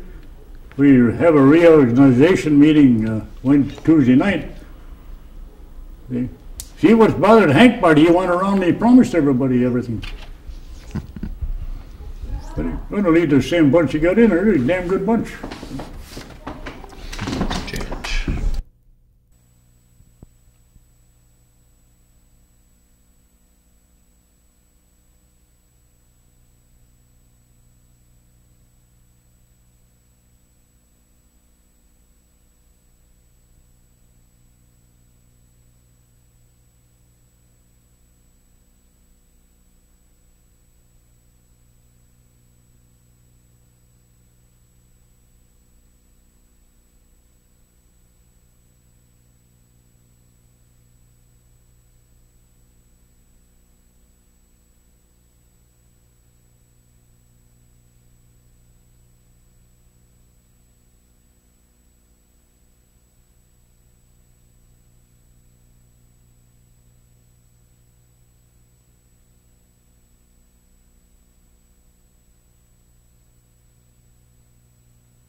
ride you got there, Captain.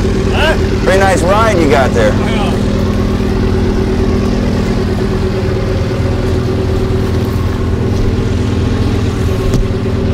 Watch your bucket there. Okay.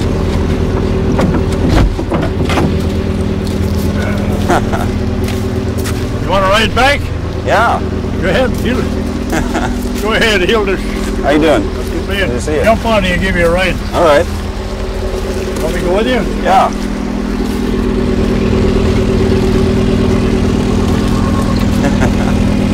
This is riding in style, Ed. You've ridden this thing a few times, huh? Oh, hell yeah. About 40 years for that thing. Is that right? Oh, this is my first. Ah, you're first. Yeah. Get right off there and get up back. Boy, the Outer is a great boat. All the way around. All the way. Now, what are you doing here, Ed? You just We're building the material there. so they can get a boat in? So they can get a boat in? Is that? Yeah. Yeah.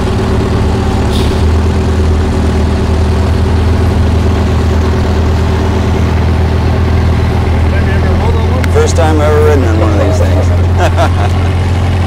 we gotta take How far are you going there? the whole This whole thing? Right up to the shore? How long will that take? take a couple more weeks. Right. So this is some of the type of job that you guys do. You gotta have a damn good operator though. Yes. Before you get to that. Yes, you got to have complete trust in your operator. Oh, yeah.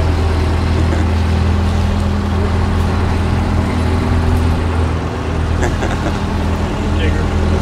Pretty handy. You wanna ride? No? What's the matter?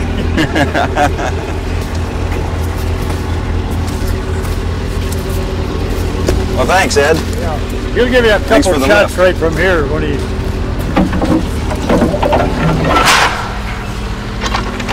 You're gonna dig it down here to about 7-8 feet of water for him. Is that right? Yeah. This all blew in here last year in that northwest blow we had. Uh-huh. You've dredged a few tons of sand and mud, and you've dredged a few tons of sand and mud in your Oh day. yeah, we get about 100 yards on the loads every Now, where do you take it? hour back to Bayfield. Oh, you do? Yeah, we're gonna leave it here tonight and then come out early in the morning and get it, bring it back. Where do you- Otherwise, it's gonna be kind of late. Where do you dump it in Bayfield? We have to pile it on shore and then truck it away. Is that right? So you can't dump it back in the lake? Oh no, I guess not. Yeah. we used to let them do it, but not anymore. They Is that right? too many environmentalists around the country. They're regulating you. Oh yeah. Yeah. You want to stay here tonight? Yeah. I'll stay overnight, go back tomorrow. What do you want? Some of that in your yard, Mary? Yeah. Huh? No! Oh yeah. I had enough of that kind of dirt in my yard. Way out to the dock here when we first started. Wow. Unbelievable. Plenty of it.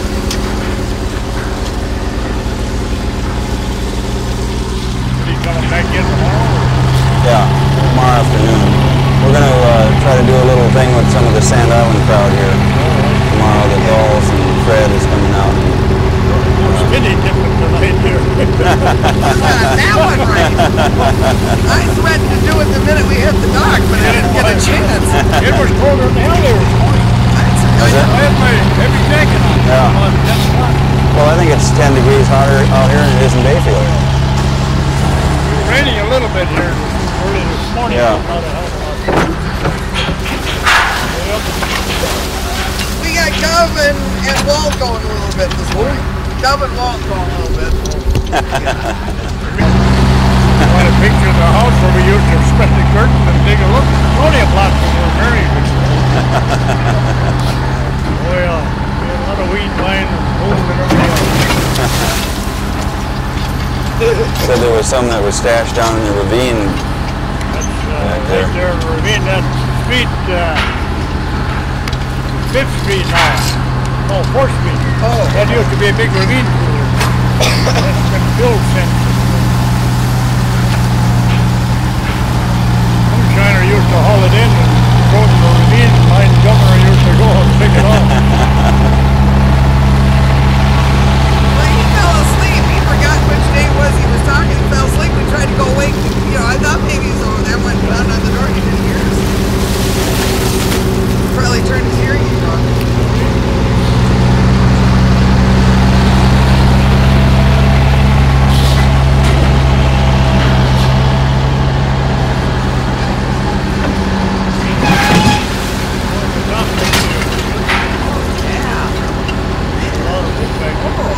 What's his name again?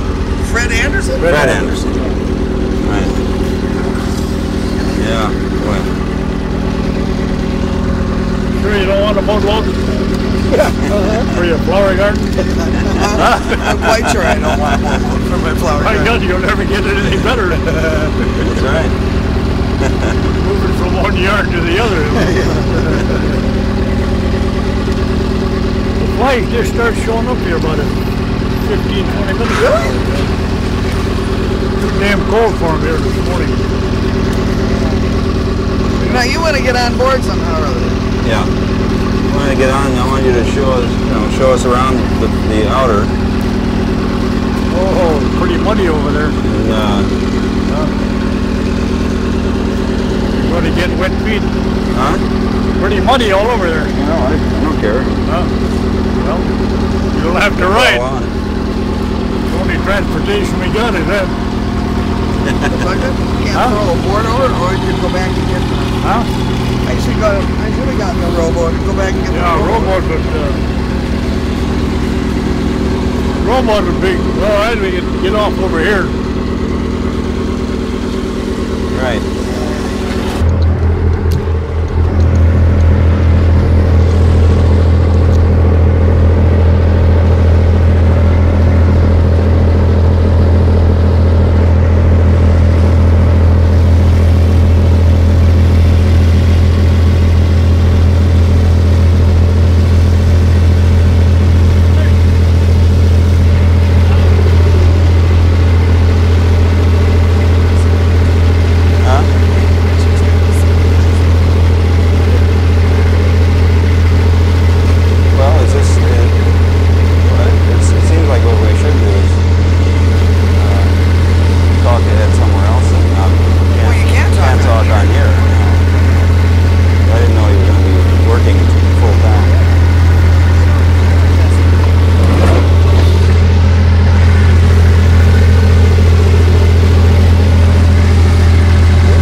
Chariot here. Yep. How many years, Ed? Oh, it started 1945. First for a little bit. 16, 17 years in 1961 I bought it. Been playing with it ever since. Where did you get it? Large year? Yeah. Well, he came out of Lake Tonawanda, New York. When the war was over, then they were selling them surplus. We brought it up from New York up through, came up through Lake Huron over to, into Lake Michigan. We left here in Green Bay down at, north of Fox River there. First couple of years they hauled coal and then they hauled logs out of Bruce Mines, Ontario. So it's, how big is it again? pardon? How big is it? It's 103 feet long, 32 feet wide. It draws about 5 foot draft. It was a 103 in the Normandy invasion. Oh, it was? Oh, absolutely. Wider. Well, show us around a little here. I see the wording on one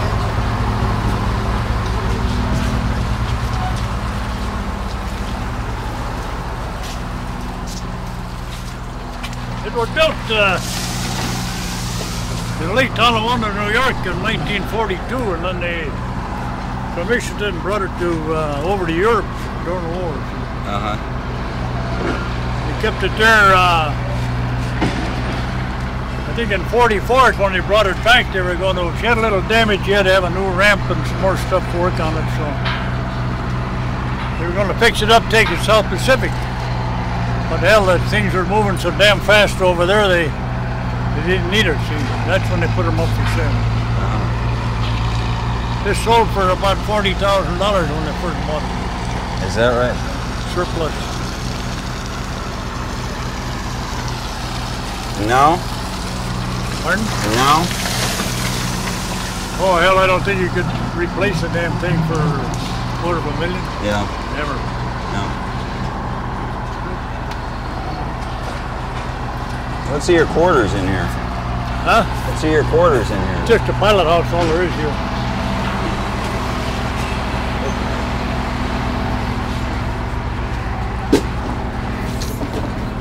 Still use, well, you know what, this is a coffee cup, you know. You had to have 4 wheel house if you didn't have a coffee cup. Still have the old magnetic compass. Uh-huh. We also have a automatic pilot, the Freeman automatic pilot over here. But other than that, it's there's been no changes made in here. This is the way. Just the way we got it. We have electric winch here for raising and lowering the anchor. Oh, I see. Here. Pretty simple. Simple. One-man operation. Right. You handle it here, you got the throttles over here, you got your shift levers, one man, all it takes. One man, the crane hopper here. We'll do pretty good. 2-man crew, that's all. 2-man crew, yeah. Yeah. You got the daily papers all the time. That's right. Here's the Out here in paper. civilization. Civilization, yeah. Now we got a Well, that's a beautiful compass. radio there, yeah. That's the original compass, huh? No, that's a new one. That's a new one? I got the original down the store. Yep. And what are these winches out here for? I'll show you, this is to raise and lower the anchor. Watch it, see here. Oh, I see.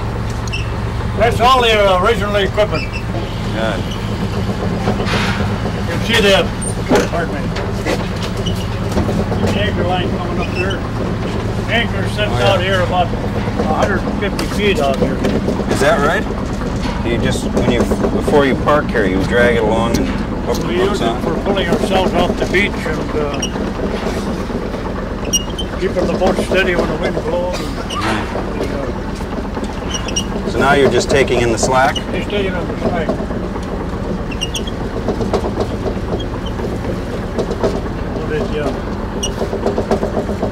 That's all the original equipment. Davits, everything is the way they had it on the wall. We had to take the light pod off. It was too damn heavy to carry with us. Well, how is this boat out in the open seas? Because it's so wide and does it rock and Pardon? does it rock a lot or is it solid? Or? We're flat on the bottom or round on the bottom to roll, you know. Yeah. All boats roll. Right. But they ran them across the South Pacific in convoys here. We were on that tanker during the war. We used to run alongside them for a day at a time, you know. Yeah. I suppose they were transporting maybe a couple, 2,000, 3,000 in one shot, you know, quite a few of them.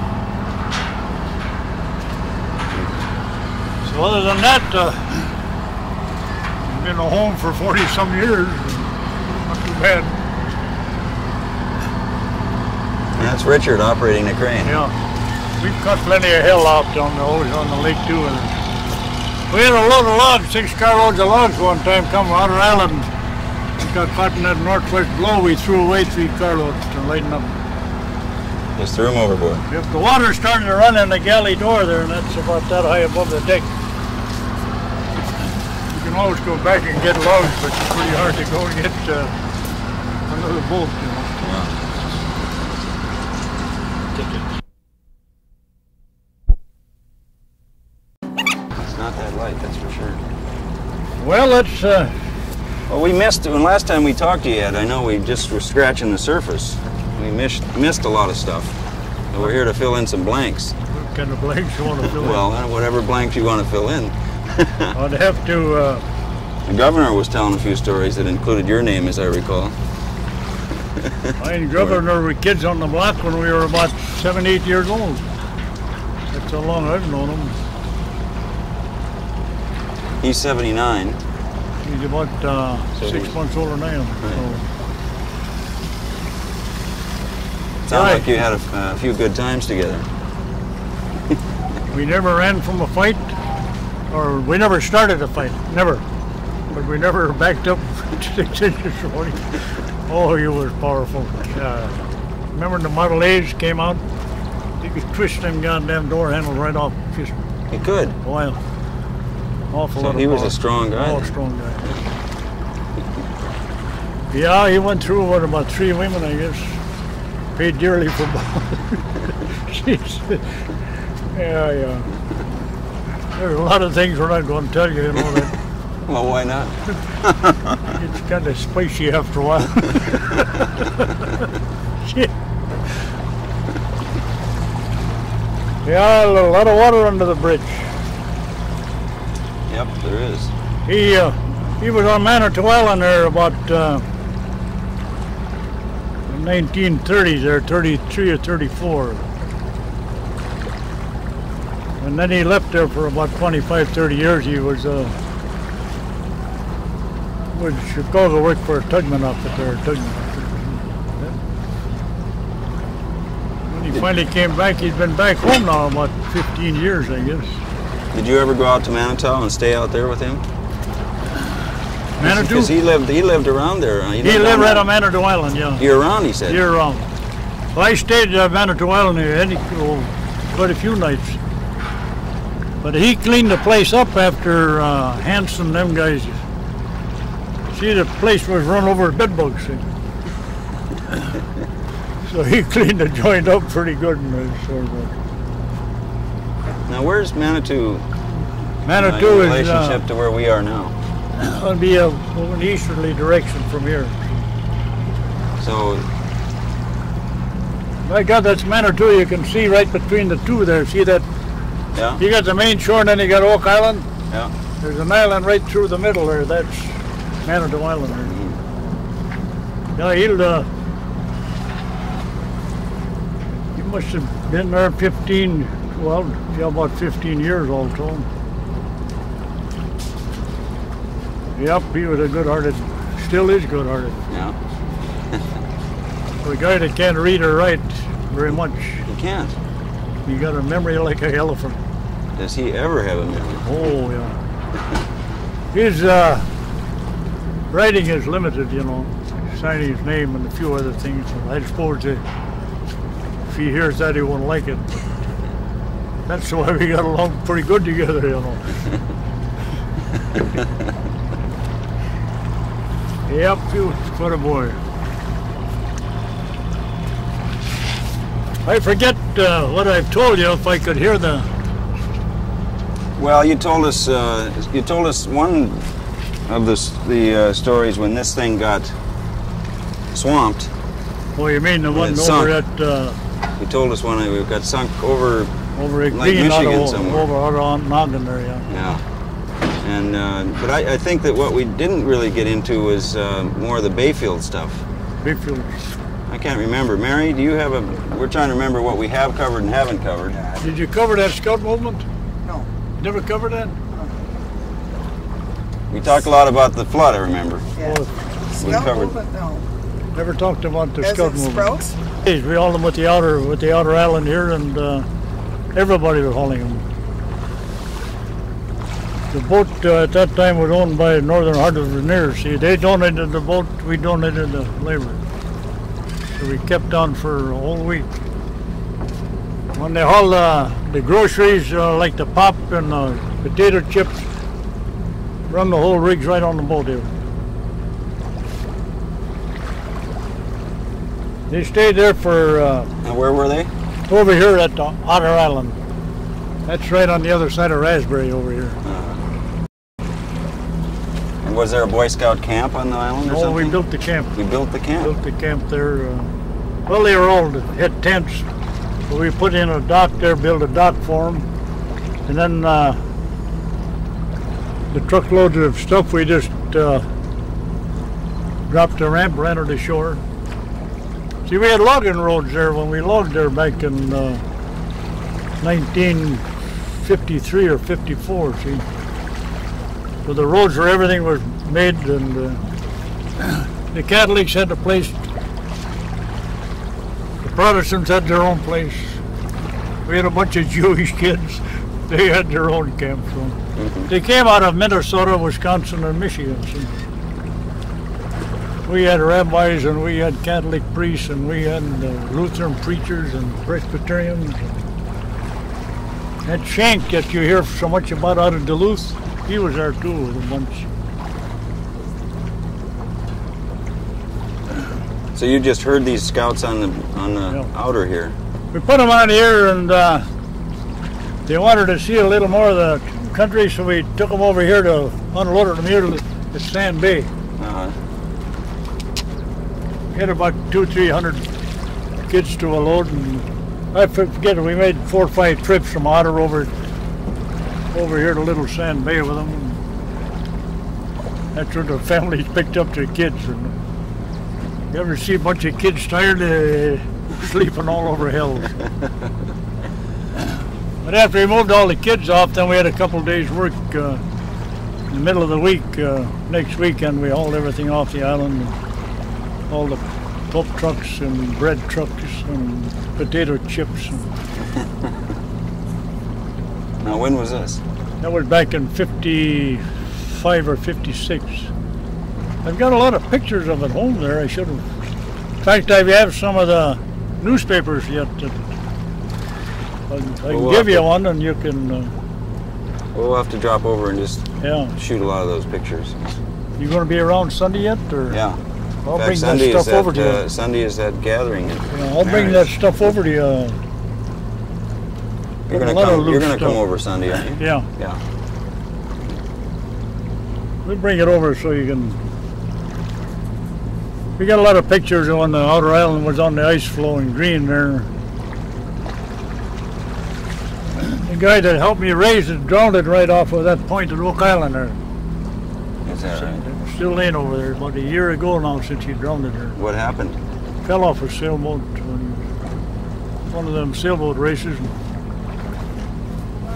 The wind was pretty stiff. I guess he got on the forepeak and lost his balance. We looked for him for about a week, but God. never got him. Well, he must have hit his head or something. Huh? No, he was swimming. He was And swimming. the boat knocked the sail down, went back to pick him up, and he was swimming with glasses and everything on. All of a sudden, disappeared and never came back up. Oh, boy. Yep. This lake has taken a few people up here, hasn't it? Oh yeah, old Dahl was laying right outside here. Carl Dahl's dad was laying here. He drowned in the 50s some years ago. Never found. Huh? No, that young vessel, the one we picked up. See where that sand beach? Yeah. That's where they drove their boat right into a rock pile there. Got off of the boat and he fell off in about 8 feet of water and he drowned there. So we picked up a few. God.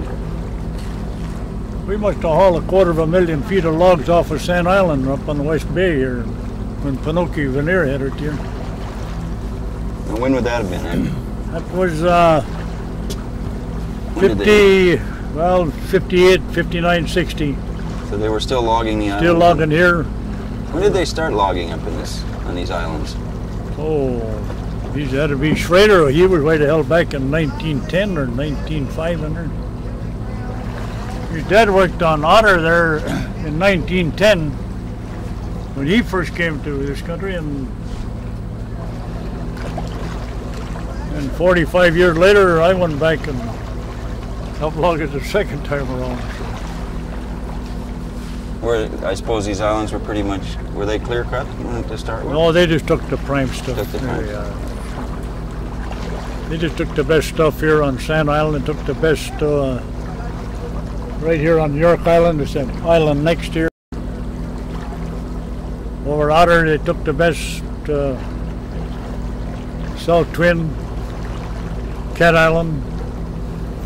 Outer Island, though, we hauled 50 million feet out of there in about 12 years. That's a lot of logs. We used to make 105 trips, round trips from Ashland to Outer Island with logs. That was our average summer. Per season. Yeah. When they logged there, they logged it in the wintertime, see. We flew everybody in with planes and we decked the logs. And so they just bring them down to the beach then, huh? Stack them there. Yeah, pile them on the rocks near the beach or up on the rock piles. And, yeah, we all logs from Madeline, from Michigan, Stockton, Outer Cat, North Twin, South Twin, some from Rocky Island. My God, he even picked a load of logs up over here for the government off of Raspberry here. They don't allow that anymore. Sand Island we hauled from here. Well, how far are we now by water to Bayfield? About 18 miles here. 16 to 18 miles. So in this thing, how long does it take to do It it? takes us 2 hours and 20 minutes. We only make 8.5, 9 miles an hour, but we catch up to all them 10, 12 mile boats. Yep. Motels. We hauled all that stuff from out of Houghton Hancock there. Some in 58, I think, and then we went back over there in 60, 61. When we hauled the cement blocks, we had solid boatloads of cement blocks. Lumber and everything.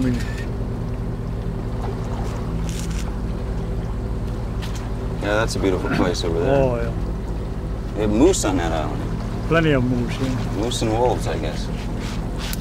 But they got a bunch of wolves now that run on the ice there from Canada last year, a year ago. I think it was.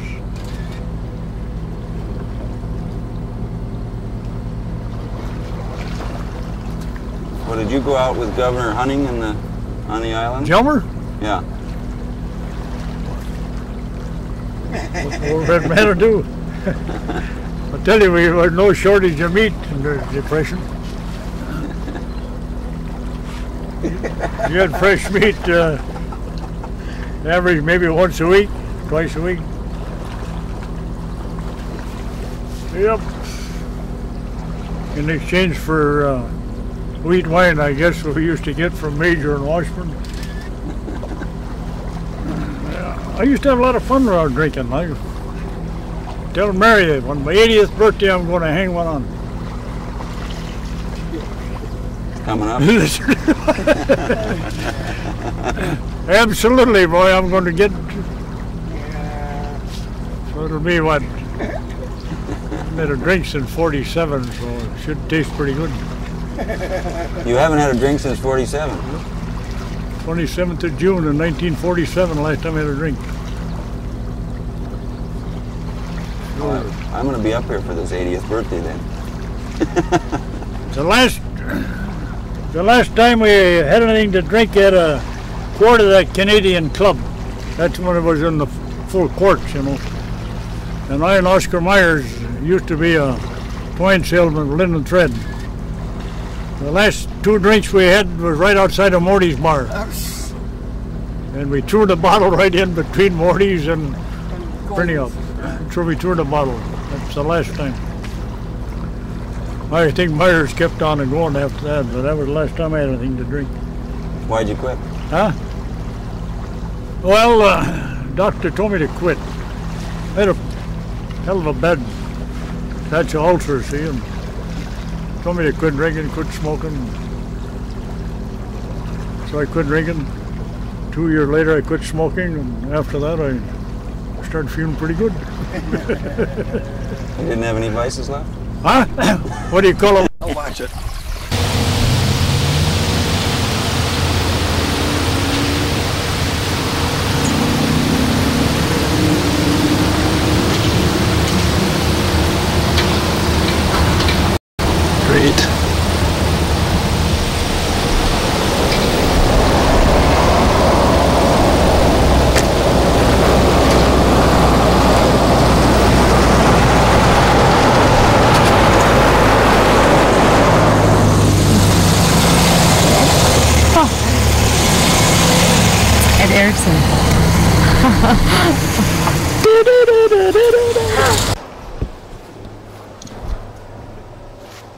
Ed, where'd the water come from then in this flood? The water all came down the road till it plugged up this culvert right here, see? Right behind you here. Then it jumped over the road and went right down through the gully, down through here. Now if you walk around the other side, you can see a little more over here. Let's go over. Yep.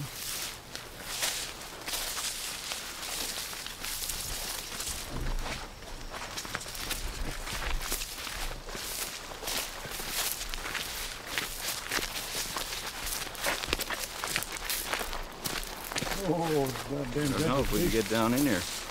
vegetation is pretty heavy here. Down there a little further, maybe a little better.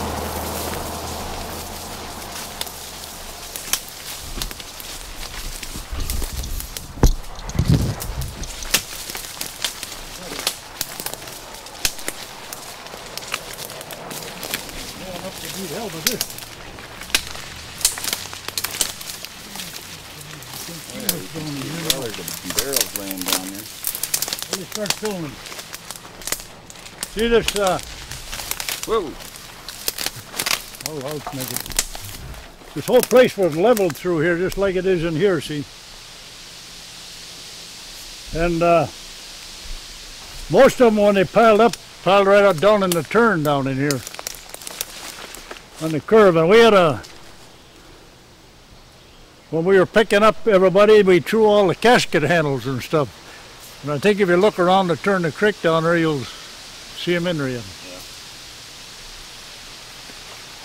Yeah. Out of the 38 that washed out of here, we got 32 of them back. So, but if you get down here, see where that pine tree is? Yeah. I think you'll find 6 or 8 people that was put there in the old potter's field at that time. So that's their final resting. Final resting place. You can go down there and find them. Then you want to go back over and look at that other place on the other side over there. Okay. Might be able to walk down on that other ridge, but this whole damn thing was level, and that's what the water done to us here. You'd never believe it. It used to be Yeah. level. Nope, you'd never believe it. Well, that's 40, back in 42 now, that's 45 years, 46 years. You can go back out here if you want, and then.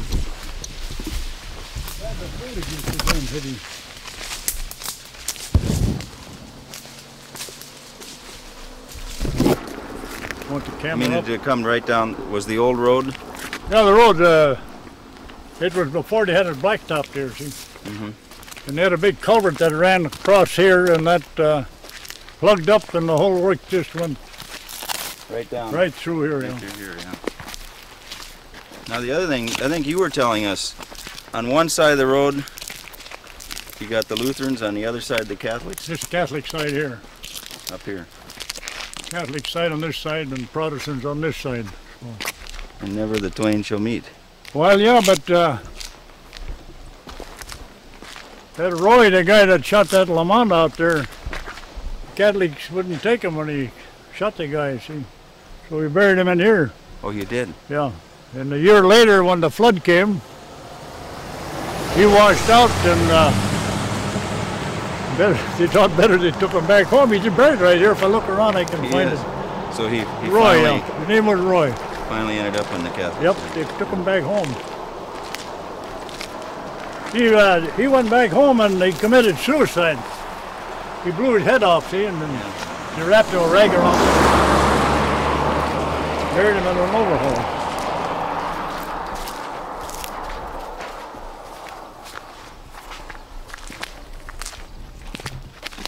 It's up in here for the... Yep. You've been at a few funerals up here. Lots of them. Used to drive that horse and buggy deal, you know, before they had the motor vehicles here. The old hearses mean the and hearse stuff. was- Have you seen them on Madeline? No. At the museum? Here No. the old hearses there, and there's 2-3 coaches. 2 coaches, I think, and the rig you hauled the preacher in. Sure. You drove that? I drove all that when I finally got promoted to driving the hearse after I got about 15, 16 years old. I drove that a few times. Back there I got a brother that died in 1916. Yeah. As a baby? Yep. Oh boy. What happened? What do you have? Got the flu, I guess, or something that time?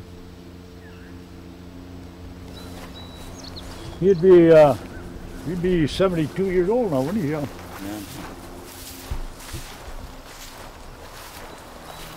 There's an old guy we buried during the flood, the day the flood, Otto Kuntz. We buried him. The day of the flood? During the week. For 45 years I've been putting up flour on these graves. You have? Yep. Same with my old friend Henry Johnson right here. Yeah. Oh yeah, we've been...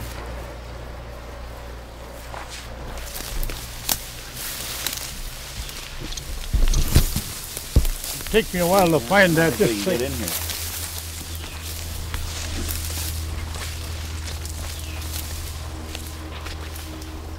You go right down and you can't see the damn thing here.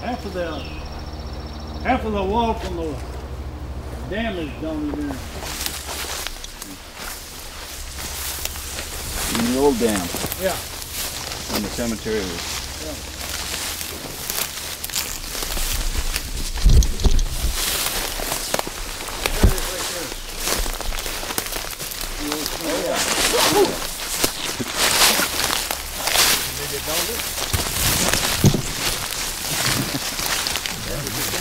Wait just a minute, I'll take a look over here, see if you got a better shot of it. I'm trying to see through it here. That's the old piling port. Huh? Yeah, that's, well, you can see the whole pipe and everything yet here.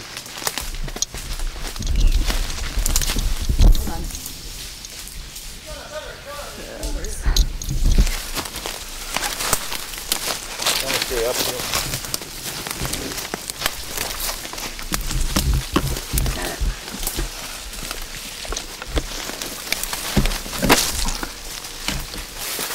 At one time I had a dam here for water for the cemetery. And there was a spillway over the top, but it all got plugged up. And the backwater, there was a hell of a headwater back here, and it took the whole dam abutment and left the one on the other side over there, see? During the same flood? Same flood, everything went at the same time. So the cemetery used to be up in there too? This was all No, flat. this has never been there. This cemetery's been just the way it is today, where it was built. This big ravine has always been here. Oh, it was. Well, they needed water here for cemetery, and they put a dam in here, and the flood took it out for us. There used to be a, right across over here, there used to be a road going over here. You could walk across there, see? Mm-hmm. But if you look down in there, you can still find the abutments for the old bridge. I'd like to take you down in the corner down there and show you some of that. I don't know if any of them casket handles are down in there or not.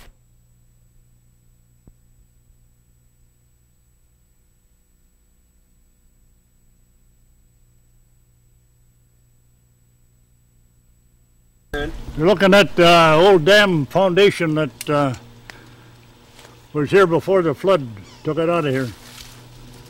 You can see on the top, you can see the valve. When the water got so high in here, they used to open the valve and let the pressure off, see? But then there was a discharge line down below here, you can see that. There was the intake pipe right up where the old iron intake pipe is still in there. So. And right straight across is where we dug that big grave and put the 8 bodies in there. If you walk up that ditch, you can get over there, but it's a little bit too much.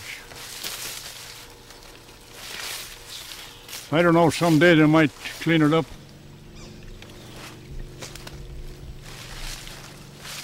So,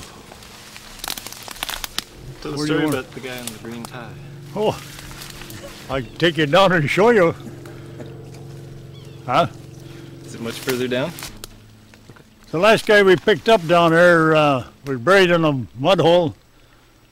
You know, the gal there had her right leg was tore off at the hip, and she was buried in the same mud hole with the guy with the green necktie.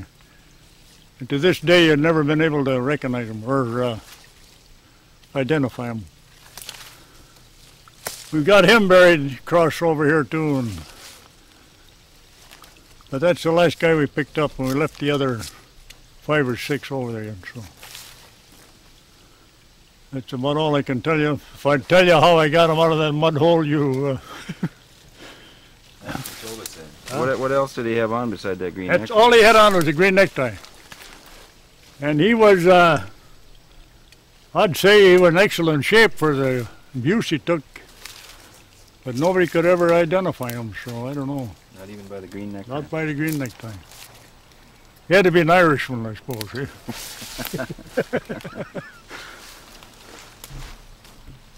Other than that, we were in that hole there for 8 days and 7 nights, you know. Just went home and changed clothes and, That's some heavy grave digging. huh? Oil. We had 22 of them piled right on the bank where we first come there. Then they started, there was a little bit of an odor there, so we had to start burying them, see. Then after we buried the 22, then we picked up 10 more of them out of there, so. There isn't anybody left, I guess, that helped on that job, I can recall. Is that right?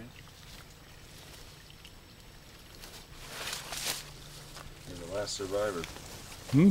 You're the last survivor. One of the last. Oh, there's people living that were around, but damn few helped. You're not ready to rest up in this. Well, I got a spot, 2 spots up there. I don't know which one I'll pick yet. It's a ways off. Though. I don't know if I'll be buried with my first wife or second one. We're about a block apart, so I don't know. Oh yeah, well, I've lived an interesting life. What are you laughing at?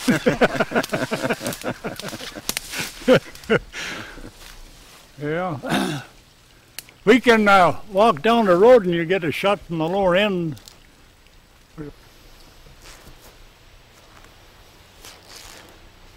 Yep, He was in the First World War. old blacksmith. Yeah, there are a lot of people here. A lot of them around here used to rub elbows with. Quite a few of them. In fact, old Henry Johnson, he used to own the property where my wife's got the shop down there, dock shop. Oh, is that right? Oh, Johnson's dock there. Yeah, that's the old guy right there, old Henry. Julian was pointing that out to us the other Yep. day. It's the guy right there. The road that went across to the other cemetery was right here.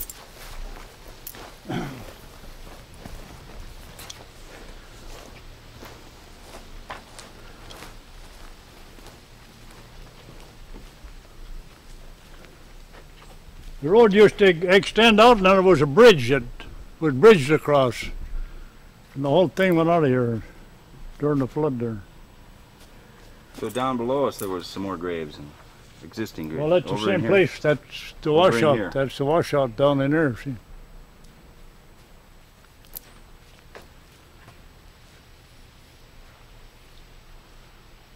Yep.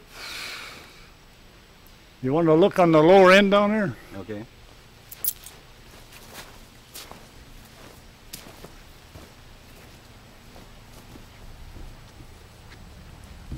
Sure we can find something.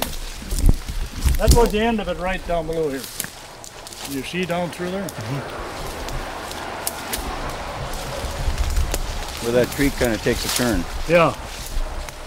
It goes south there, and the other washout comes the other way from the other side up there. Right. But here, the majority of the stuff is, we picked them up right in down and through here. City started to fill the hole with old automobiles back there, see that? Yeah, I see that. And you said that where we just walked here was... Yeah, there's people buried right in here? There's 4 or 5 in there yet. In fact,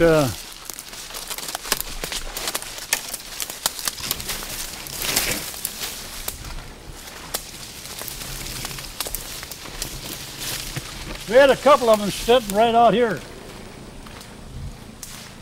In the wooden boxes, right about in this territory here. I may be missing it a few feet, but right out in through here. Mm-hmm. And then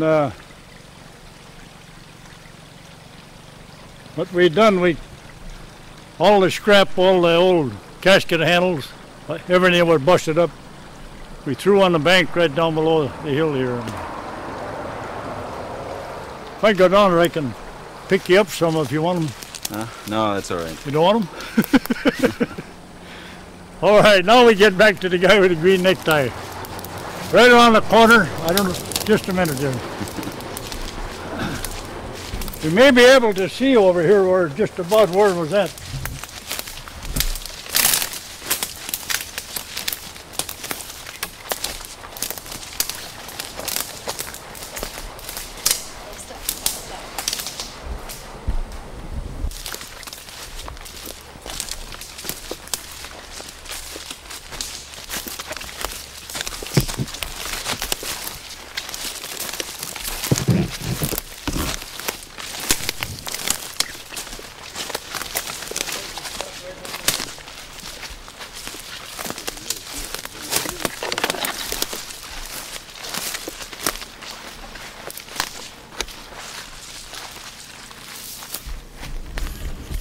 Right down in there, right where that lodge was laying across the road. Over there? Right on down in there. That's where the That's the guy where he picked the guy with the green necktie. I don't know how he got through here, but he came down.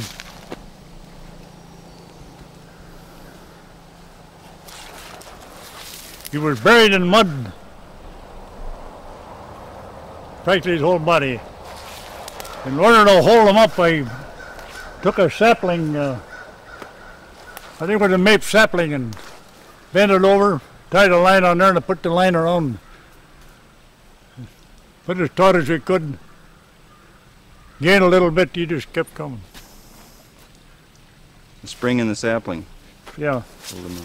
We used about a 9-thread buoy liner line to tie him up, and that's the only way we can get him, you know. I was down that deep, I guess, you know, trying to... Jeez. We had one log across the foot here, and another one back here, so that's what held him in. Grisly work, Ed. But that gal that had her leg tore off at the hip was her right leg, and I don't recall seeing her run under silk stocking. Yes, sir. Mrs. McNeil, we picked her out of here. We picked her son Jim. We picked Mrs. Bamey. A lot of them right in the curve up there I showed you. Yeah.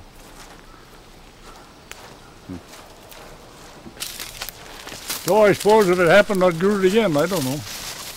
Probably. Yeah. A lot of them people I helped Treelor and Gildersleeve bury, you know, one time. You didn't think you were going to have to bury him again? Nope. Well, that's about all I can tell you.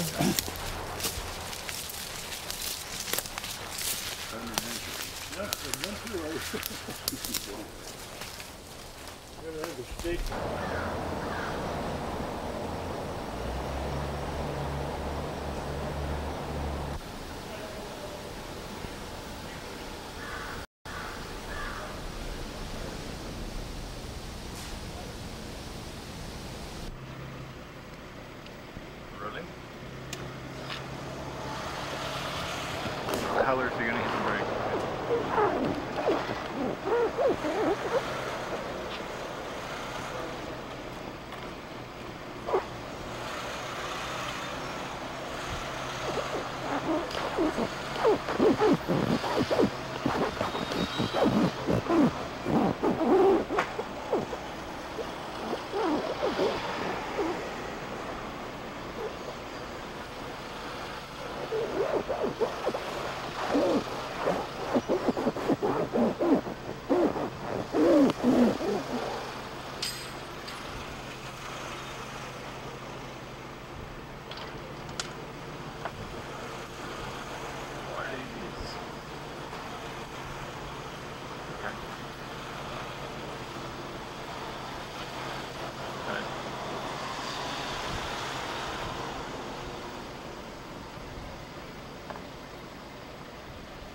Go a little bit faster because it's wide angle.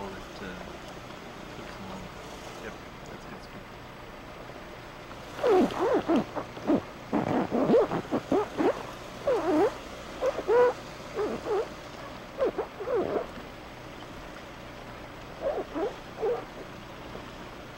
He's nice.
It's rolling. Are you going to go around the car to the right? Oh, okay.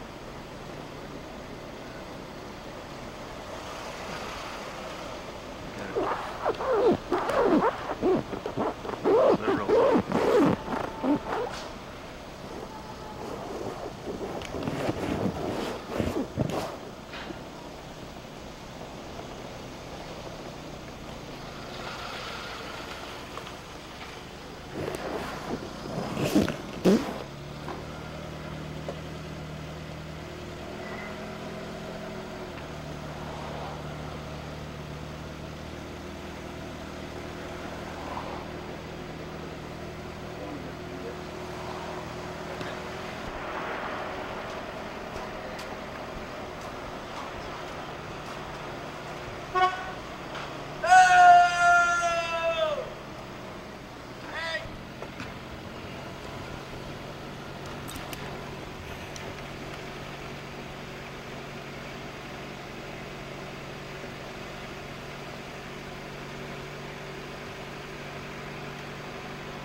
penny.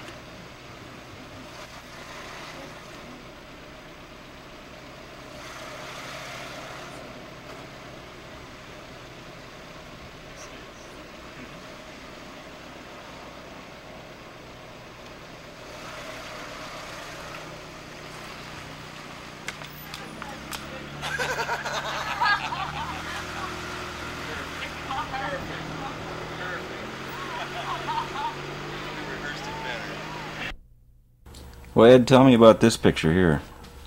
What was going on in this?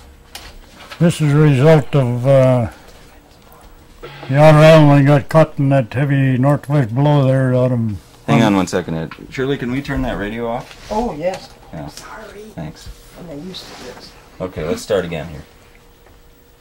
This is a result of a trip the outer island made when it was coming up from the Sioux on December 16, 1972.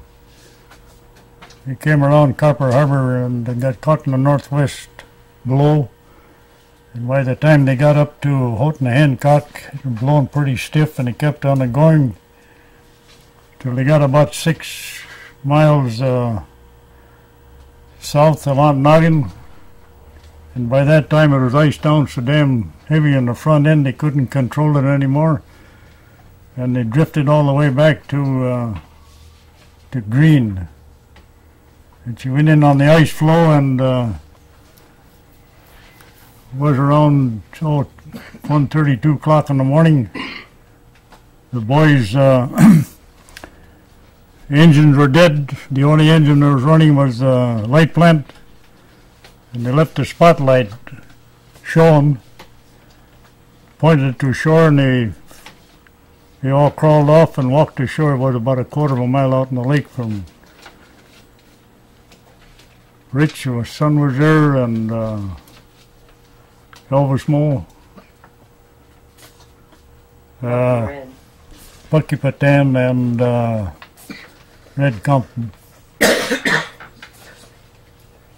And then came back the next day or sometime later? No, what happened there, I was waiting for it to come to Bayfield. I called the Coast Guard over to Houghton Hancock, and they said he went by there at 11 o'clock in the morning, which should have brought her up to Madeline around 9, 10 o'clock at night. We waited and waited and never showed up. So about 2 o'clock in the morning, a call came from the Coast Guard and said they had the boys in jail over in Noggin.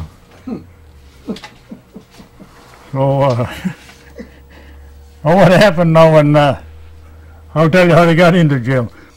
After they hit on the ice floe, they walked ashore, and the cops and everybody in Noggin was looking for them, and they didn't find them. So when they came up on the road, the cop went by them and let them go. He said, "What the hell? Maybe a few snowmobilers." So he got down the road about half a mile, and he thought, "God damn, maybe that's a..." The guy turned right around and sure went back and picked them up, and they were cold and wet, so they took them into the jail, and that's where I went and picked them up about 6 o'clock next morning. Did you think it was a goner, or did you think you could salvage it?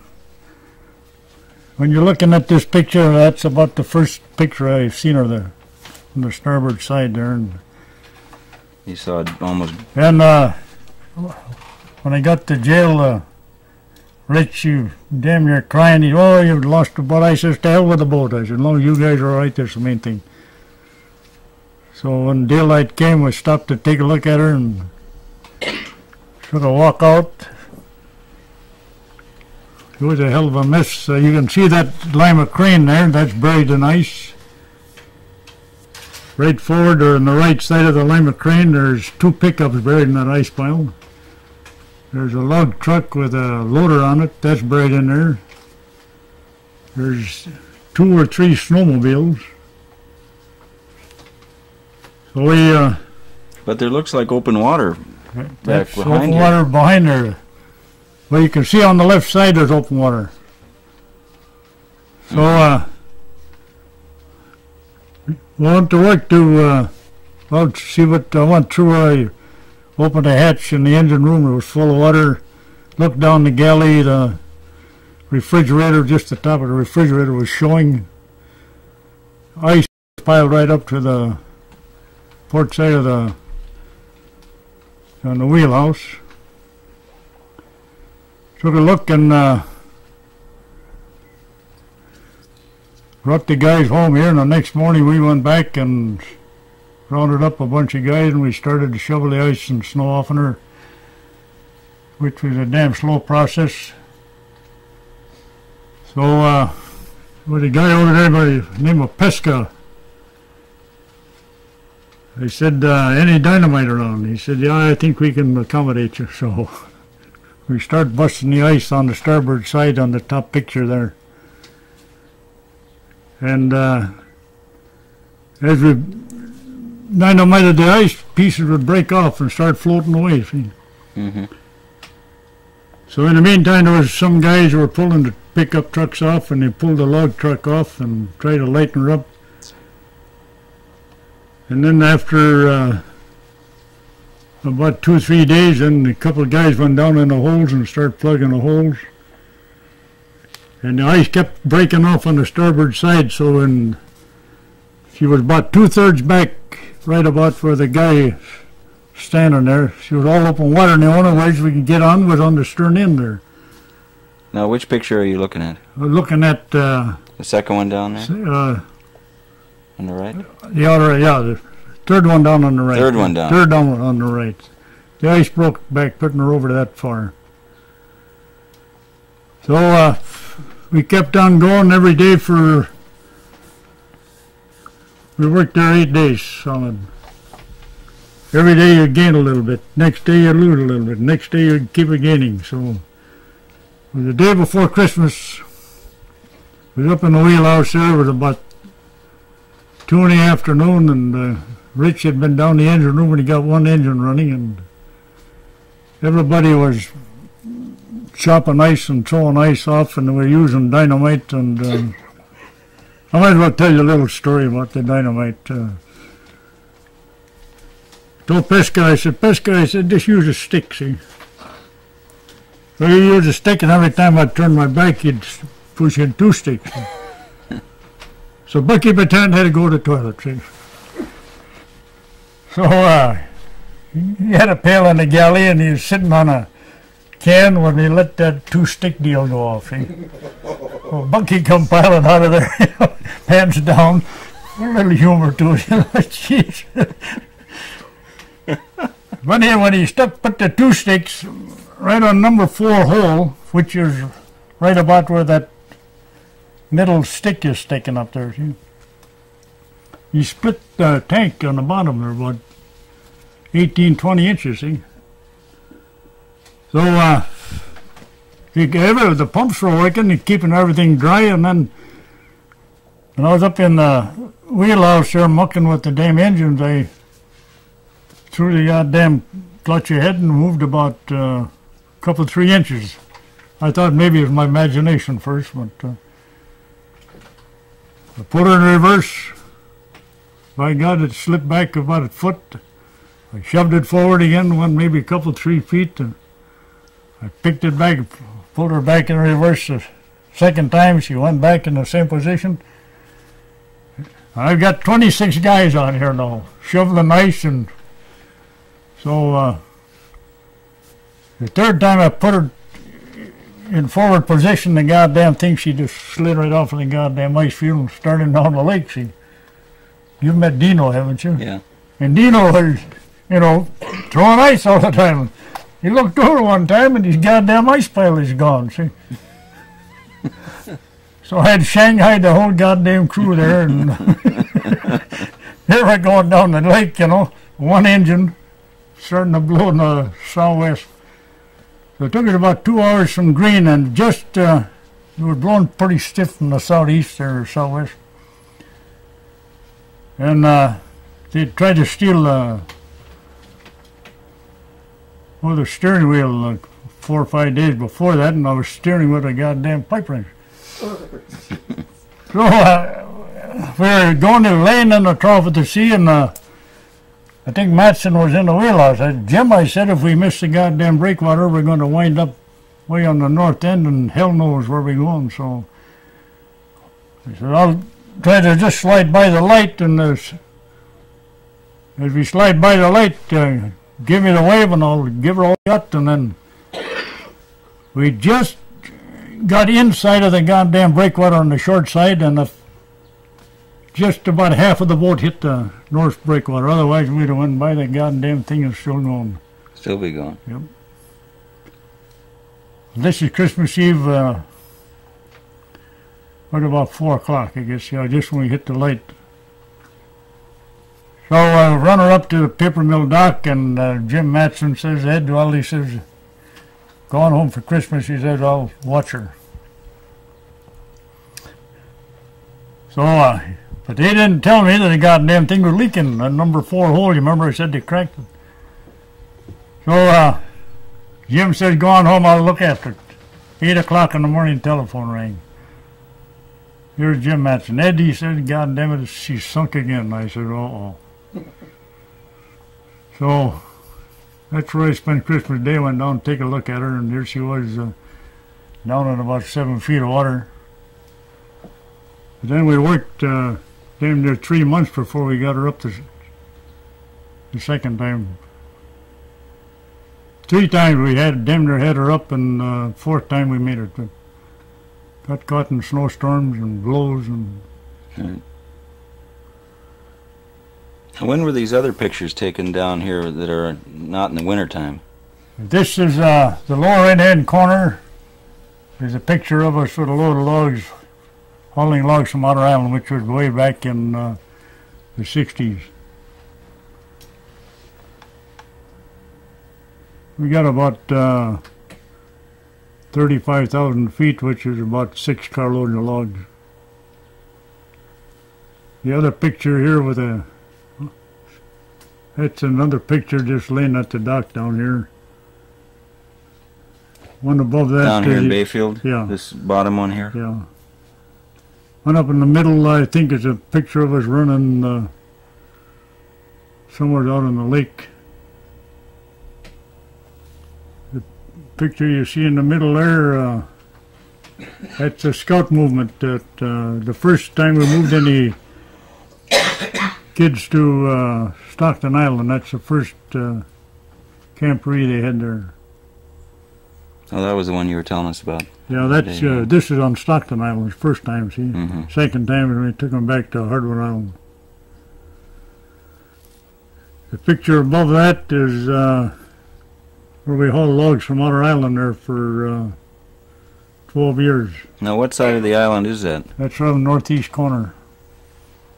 What you see on the right-hand side there, we're making up a raft.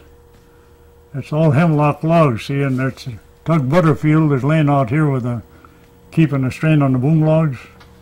Where? See this tug at the left here? You got the wrong. Take the next.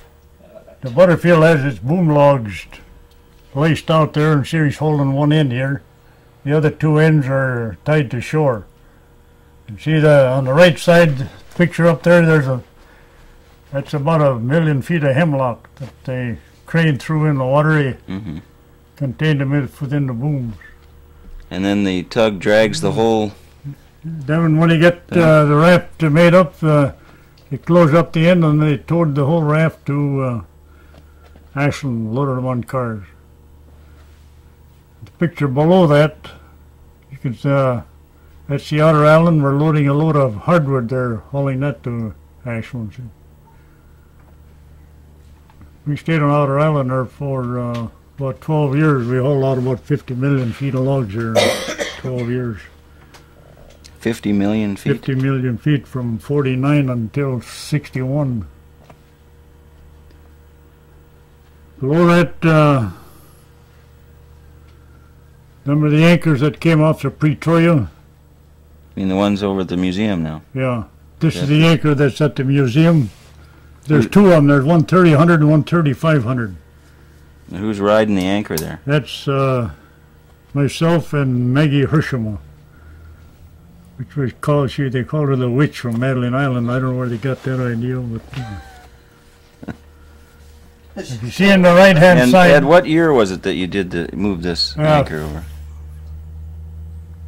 It's got to be in 50 something. There's where's the newspaper? It's in the newspaper here.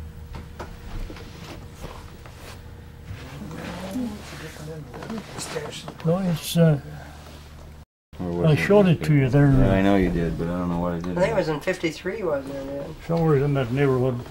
I want to shut it off for a while. We can find the picture of the newspaper clipping.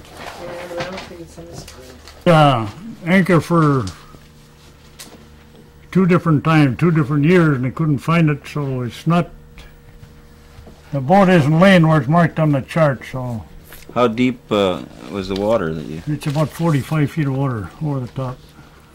So anyway, I was over to the house one night, and Dad, what have you been doing? I said, we've been looking for the Pretoria. Well, he said, you're looking in the wrong place. So what do you mean? Well, he said, when the next time you go out, you line up the northeast point on Outer Island and what they call Ousted Bay, and those 2 points in line. He said, you run on that course, and you'll pick it up. How do you know that? Huh? How did he know that? He remembered when it sank in 1905. Because when it sank, our mast still stayed above water, see? And it laid there all year till the ice came in the fall, and then the ice swept the sticks away, or the booms, or the masts, and that was it. So he said, you do that and you'll find it. So we got out there, and I kept it moving around and couldn't find it. Well, I said, God damn it, we'll had 2 divers and they couldn't find anything. I said, till you do, I'll leave my anchor down 45 feet. One of you guys stand on the flukes on my anchor, see? And I'd just keep idling around, and I said, I'll give you a float, one of these aluminum floats. As soon as you hear or see something or feel something, let the float go, see? You mean the diver's down there riding your He anchor? riding my anchor, and I'm just moving along. Oh my God. So all of a sudden he hit the goddamn forward end of the chain locker, see? And up came the float, and I dropped the rest of the anchor, and I dropped her right down in the goddamn chain locker. And that's where we held her there, and then they started looking for the chains or the anchors. And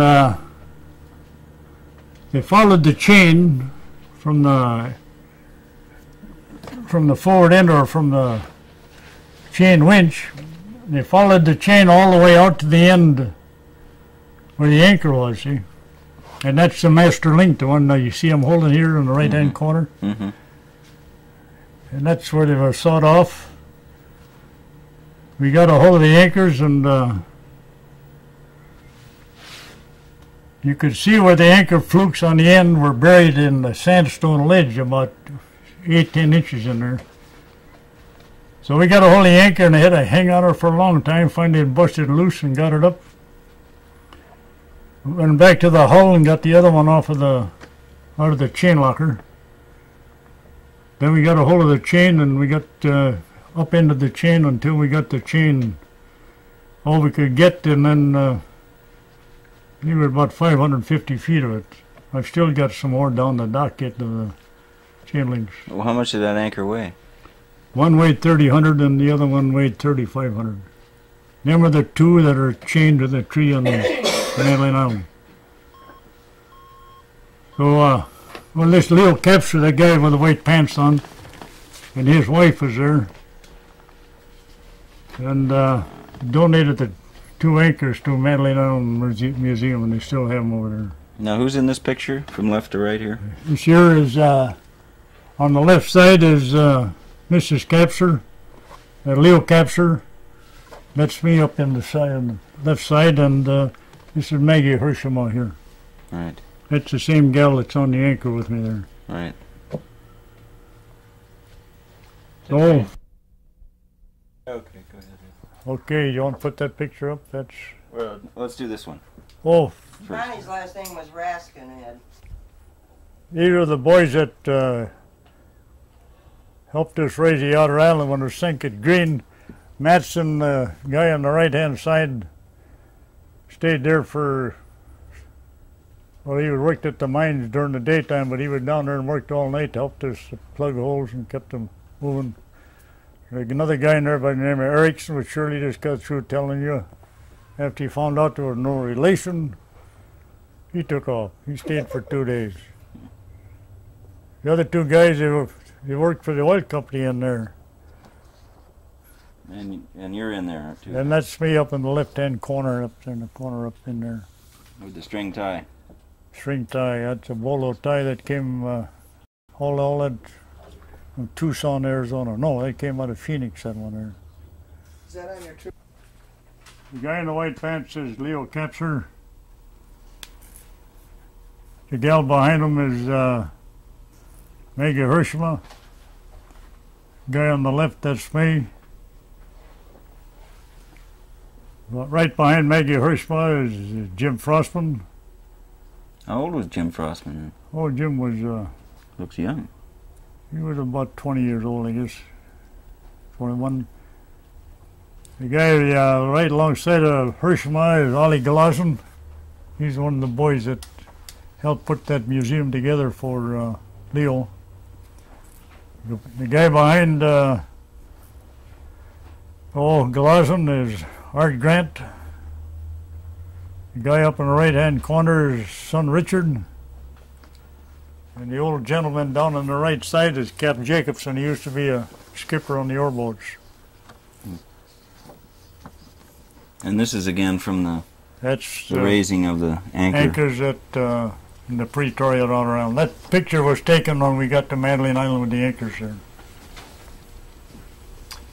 Okay. Bayfield, Superior Shipyards.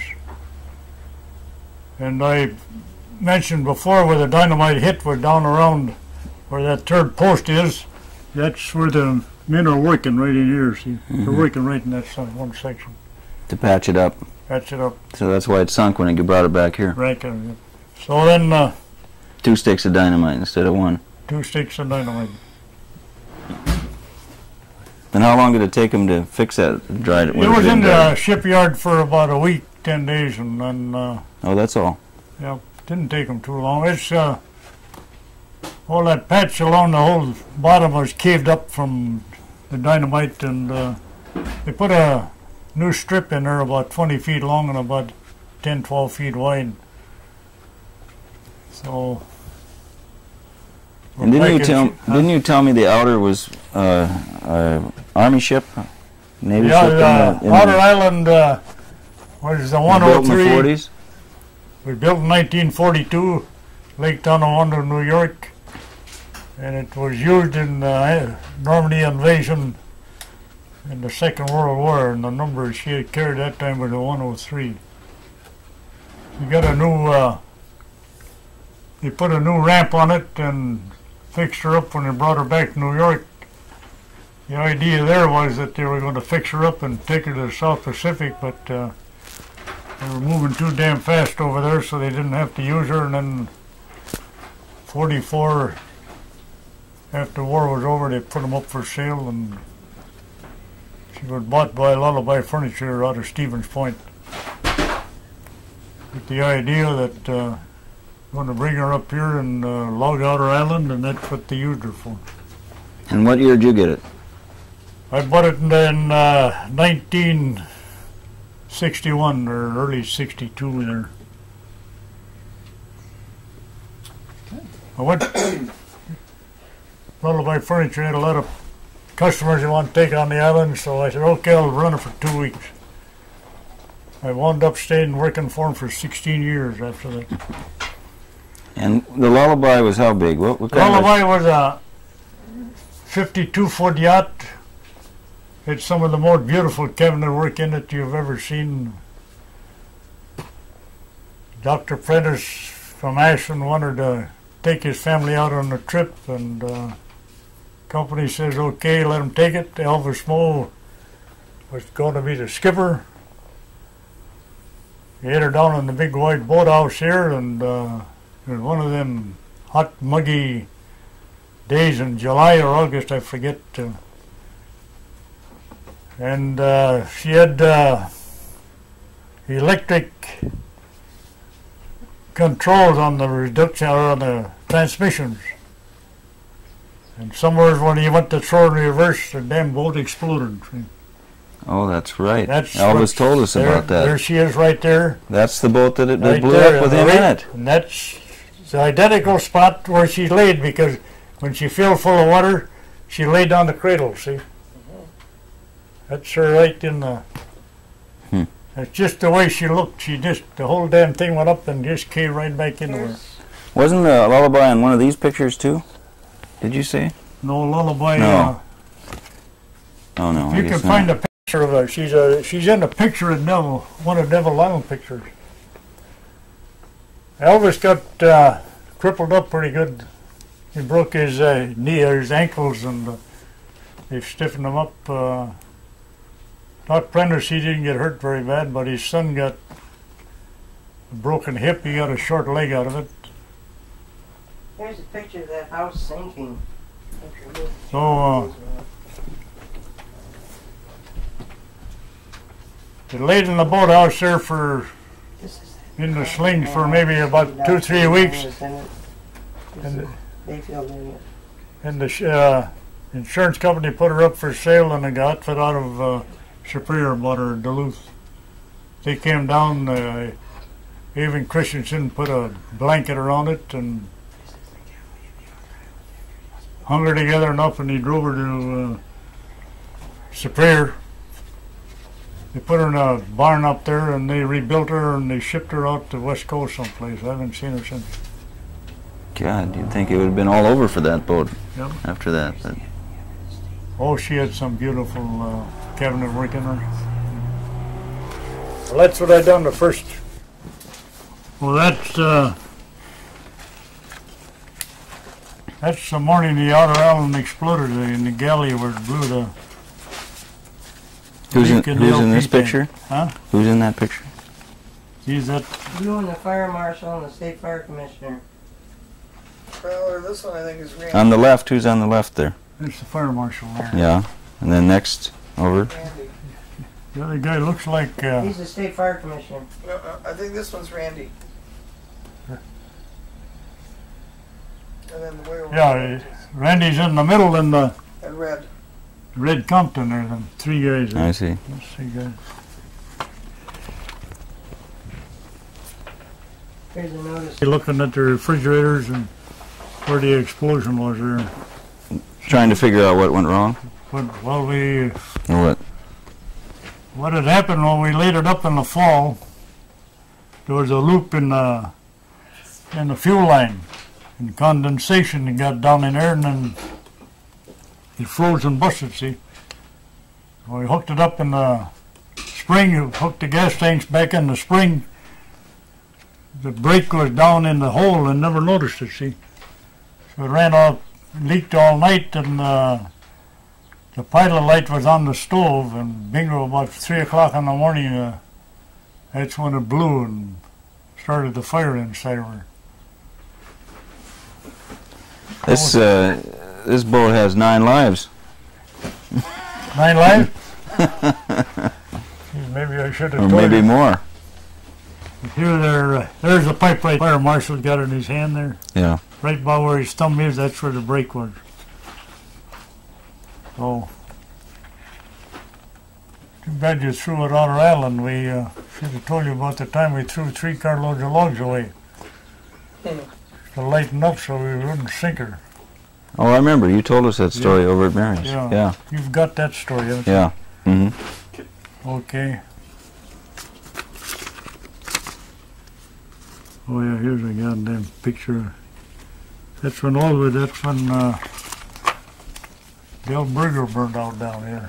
At a fire, it's old fireman that time. Right on that, drowned it, then we went back in the spring and hoisted it up and took it over and put it on the shoreline for him. I think the guy's name was Neff, the guy that drowned it on there. What do you want here? Pretty quick, it got larger and bigger, and called up and said, the place is on fire. He says, no. The dining room was full of people, and They went in and told everybody the house is burning down and not a damn soul would move. They figured they were just going to play a prank on them, see? Get them out, so the lobby was full of people waiting to get in the dining room. So finally when the ashes and stuff started coming down the stairwell, then they all got out of there. But that's where the new hotel is. Morty Baldwin, about the third window over, that's when he tied the bed sheets together. No, not bed sheets. He already had a line with knots in it, see? And that's how he come out of the... You were living right up in the front part there. That's how he came out. That's how he come out of the building. And when we talk to my mother, she's going to talk about staying in this front corner bedroom window with feet. What else you got there? That's it for that batch. Well, here's a picture.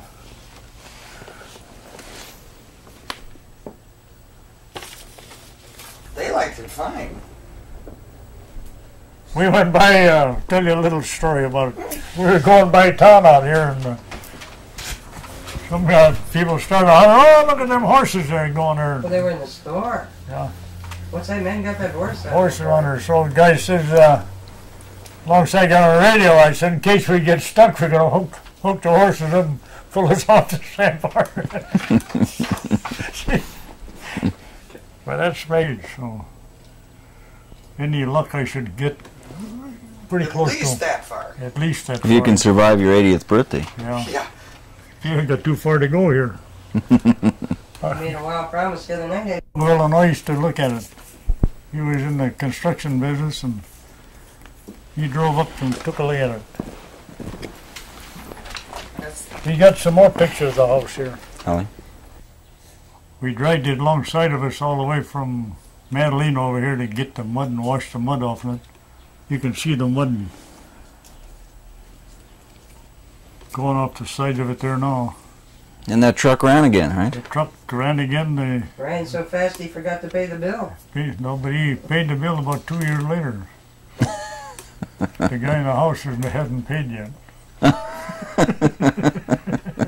So what do you have? You had divers that had to go down and that? Yeah, divers went down and put cables on them and hooked them up for us. And Next one's a riot. there's oh yeah, that here comes a here comes a refrigerator, and the refrigerator's in the white, and the part in the black is the fireplace. God damn! The owner even stole the fireplace on me. He got rid of heat. Then that square outfit hanging there is one of these racks, I guess that was. The refrigerator wound up in the dump. I think that the square rack is down the story and it's surely down the basement. Mm-hmm. What a fiasco that was, huh? That was a fiasco. Oh, there they come. That's the rest of the fireplace coming up there now. See, that's the bottom part of it there. Some more stuff like that's the divers. This is the dollies and stuff that were the house was sitting on when it sank there. Oh, yeah. That's the iron part, the I-beams and stuff.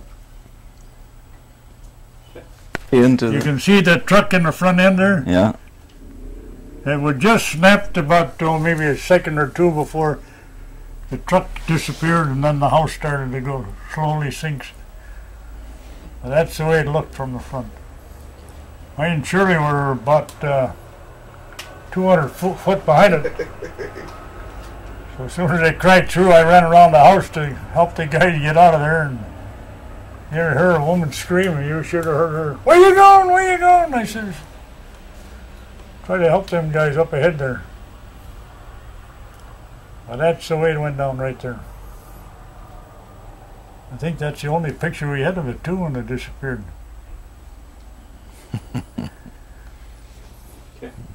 And, What year did it go down? Remember? it was marked on the back, isn't it? I think it sank somewhere in 40s, wasn't it? It's a big fish. That's when I worked for Hadlin Fish Company there.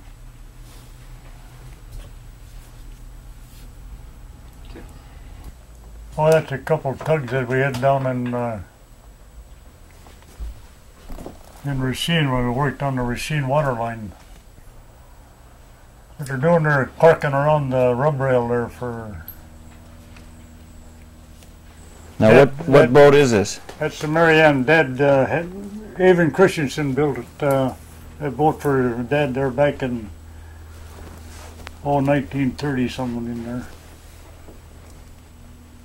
And what are you doing to it? I'm corking it. You can see I got the mallet there, and it's kind of a chisel holding the corking in the seams. To make it watertight. Watertight, yeah, that was it. Geez, I don't know, that's standing looking at the stern end of Wolverine or something in the ice there. Everybody getting ready to do something in the spring there, and I suppose I don't know what the hell I was doing there. Standing around looking, I guess. Who took this picture? That I wouldn't know. Holy.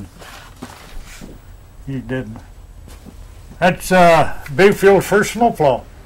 It's drawn by about 3 team of horses. You can see the guy with his back to you there. He's standing on the front end of the snowplow. And the other 2 heads you see up on the left, they're riding horseback on the horses. See? Somewhere's in that picture, I don't know. I'm in there somewhere, but I couldn't tell you what. I might have been driving one of them team of horses there or something. But,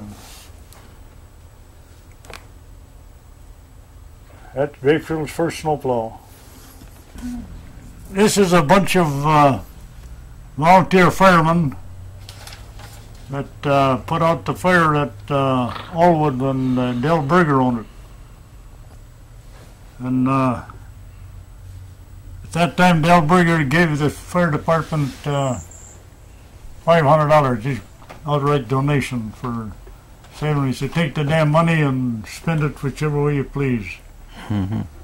There's Steve Locks, myself, there's Jelnick, there's Art Grant, there's Sellers. Mayor Hadlin is the second guy from the left, right up in here. With the hat and tie? Huh? Coat and tie on there? Who's in? No. Well, that's Irv Hadlin. He was mayor of City Bayfield that time. Island. What a crew. Can you move it a little more? This way. This was Finney's boy. He was a crane operator. Go once more. The old cook, Phil Arsenault, I think, was back in the corner. Yeah, Phil Arsenault. He couldn't cook a damn thing unless he had onions. I swear to Christ, you put onions in the pancakes. Whatever he cooked had onions. So Arsenault and I kept it up for you. Gave me a grocery order one day, and onions. I said, by God, you're not going to get on this trip, so I got back on the boat. He said, no onions. I said, there are out of onions this trip. This is another picture of the outer island when it was in on the ice floe at Ontonagon. The gentleman carrying the life jackets, a guy by the name of Dick Clapper, he used to be the skipper on the Robert M. for Fraser. See what happened over there? The night it went in, and it laid there all the next day, and everybody was walking around looking at it, see? So the second night, it's when they tried to saw the steering wheel off, see? And this is the second day. When we get back there, we find a lot of stuff missing. And this is when we're carrying the life jackets and the wheel and everything off. We carried everything ashore that was carryable. God, the scavengers were right on it, huh? They were right. They sawed the shaft halfway through on the wheel. You can take a look at her today. House over here at one that sank through the ice there. So you pulled it all out of there? We pulled her out, hauled it to Bayfield, and when we went to raise it up, it came up like an umbrella and just fell apart. She never stood. Holly? Those... The city dock looked... we saw it was 1940, wasn't it? 1940 back in there. Now what are these boats there? First one's a Chinook. One behind that is the Ving. The third back, boat straight back, is the Seabird. And out on the end of the dock here, right is a old Chinook. That's the one that Ernie LaPointe owned there. People standing there, I don't know who. But that's the way the city dock looked when it was first built. Which one's the Chinook? First one up here. This first? Chinook, no, Chinook is the one right back here.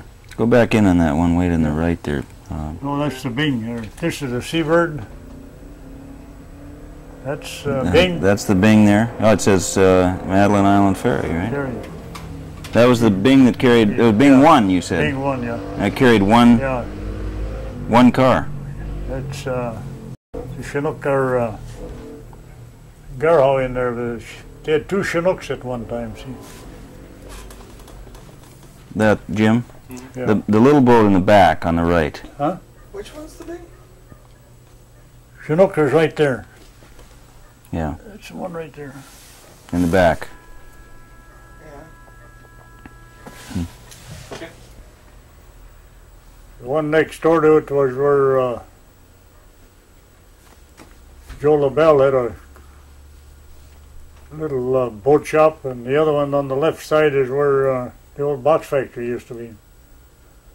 And all that riprap through there, that was put in there WPA days, when they paid 40 cents an hour.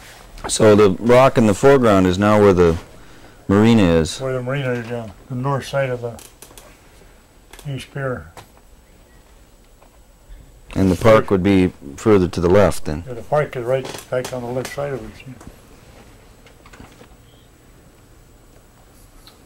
Okay.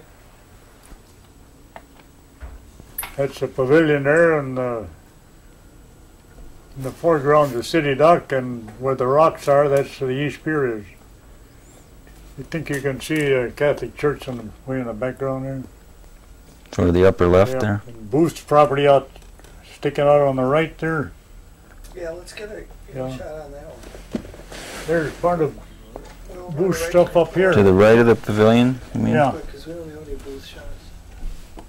See that low building at the right there? Oh yeah. Oh, good. Here comes a good one. Right here. A good one of booth. There's a good shot of wintertime. Which is your building was the ice shed or something? No. No, this is on the Booth property. Our buildings. This way. Yeah. The building that sits there now used to be the salt shed. The boat with the red hull, that's Morse Patan's boat, see? The second boat is, it's the Uncle Butts. Oh yeah.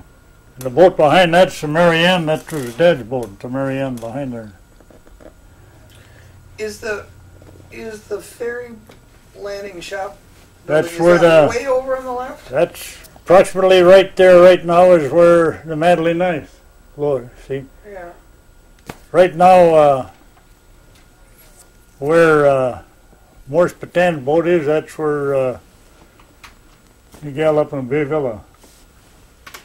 Oh, right. Yeah. She's asking about the The roof line all the way herring over shed. to the left, The herring shed. Actually. That's the herring shed way to the left. and that's still standing.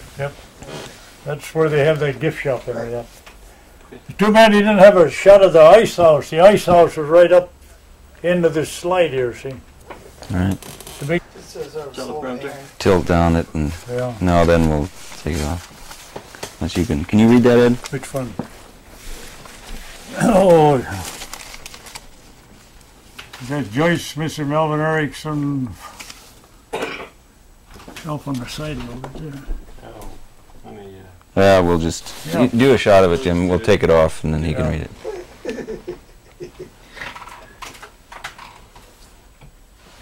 Joyce Melvin Erickson phoned Monday to voice a large complaint with the Sun. She noted that the weekly column, Jim's Patter, was written by a mayoral candidate, and that its author, Jim Jabot, was using it to explain his position on a political matters. Mrs. Erickson also noted that patter is not a paid political advertisement. She stated that the equal time concept would dictate that we also run a column on the views of Jabot's opponent, incumbent Ed Erickson. Joyce, who happens to be Ed's sister-in-law, said the opposing column might be entitled Ed's Pitter. We think this is a real swell idea and now anxiously await the first appearance of Ed's Pitter. Just for the record, any candidate for anything other anywhere may speak his or her own piece in the Sun, the same as the normal people. All items submitted must be written in a relatively good taste and brief enough so that readers do not snore. The Sun has to restore the right to condense or credit, is that it? Edit. To our discretion. We promise to be fair. Oh, I think that's right.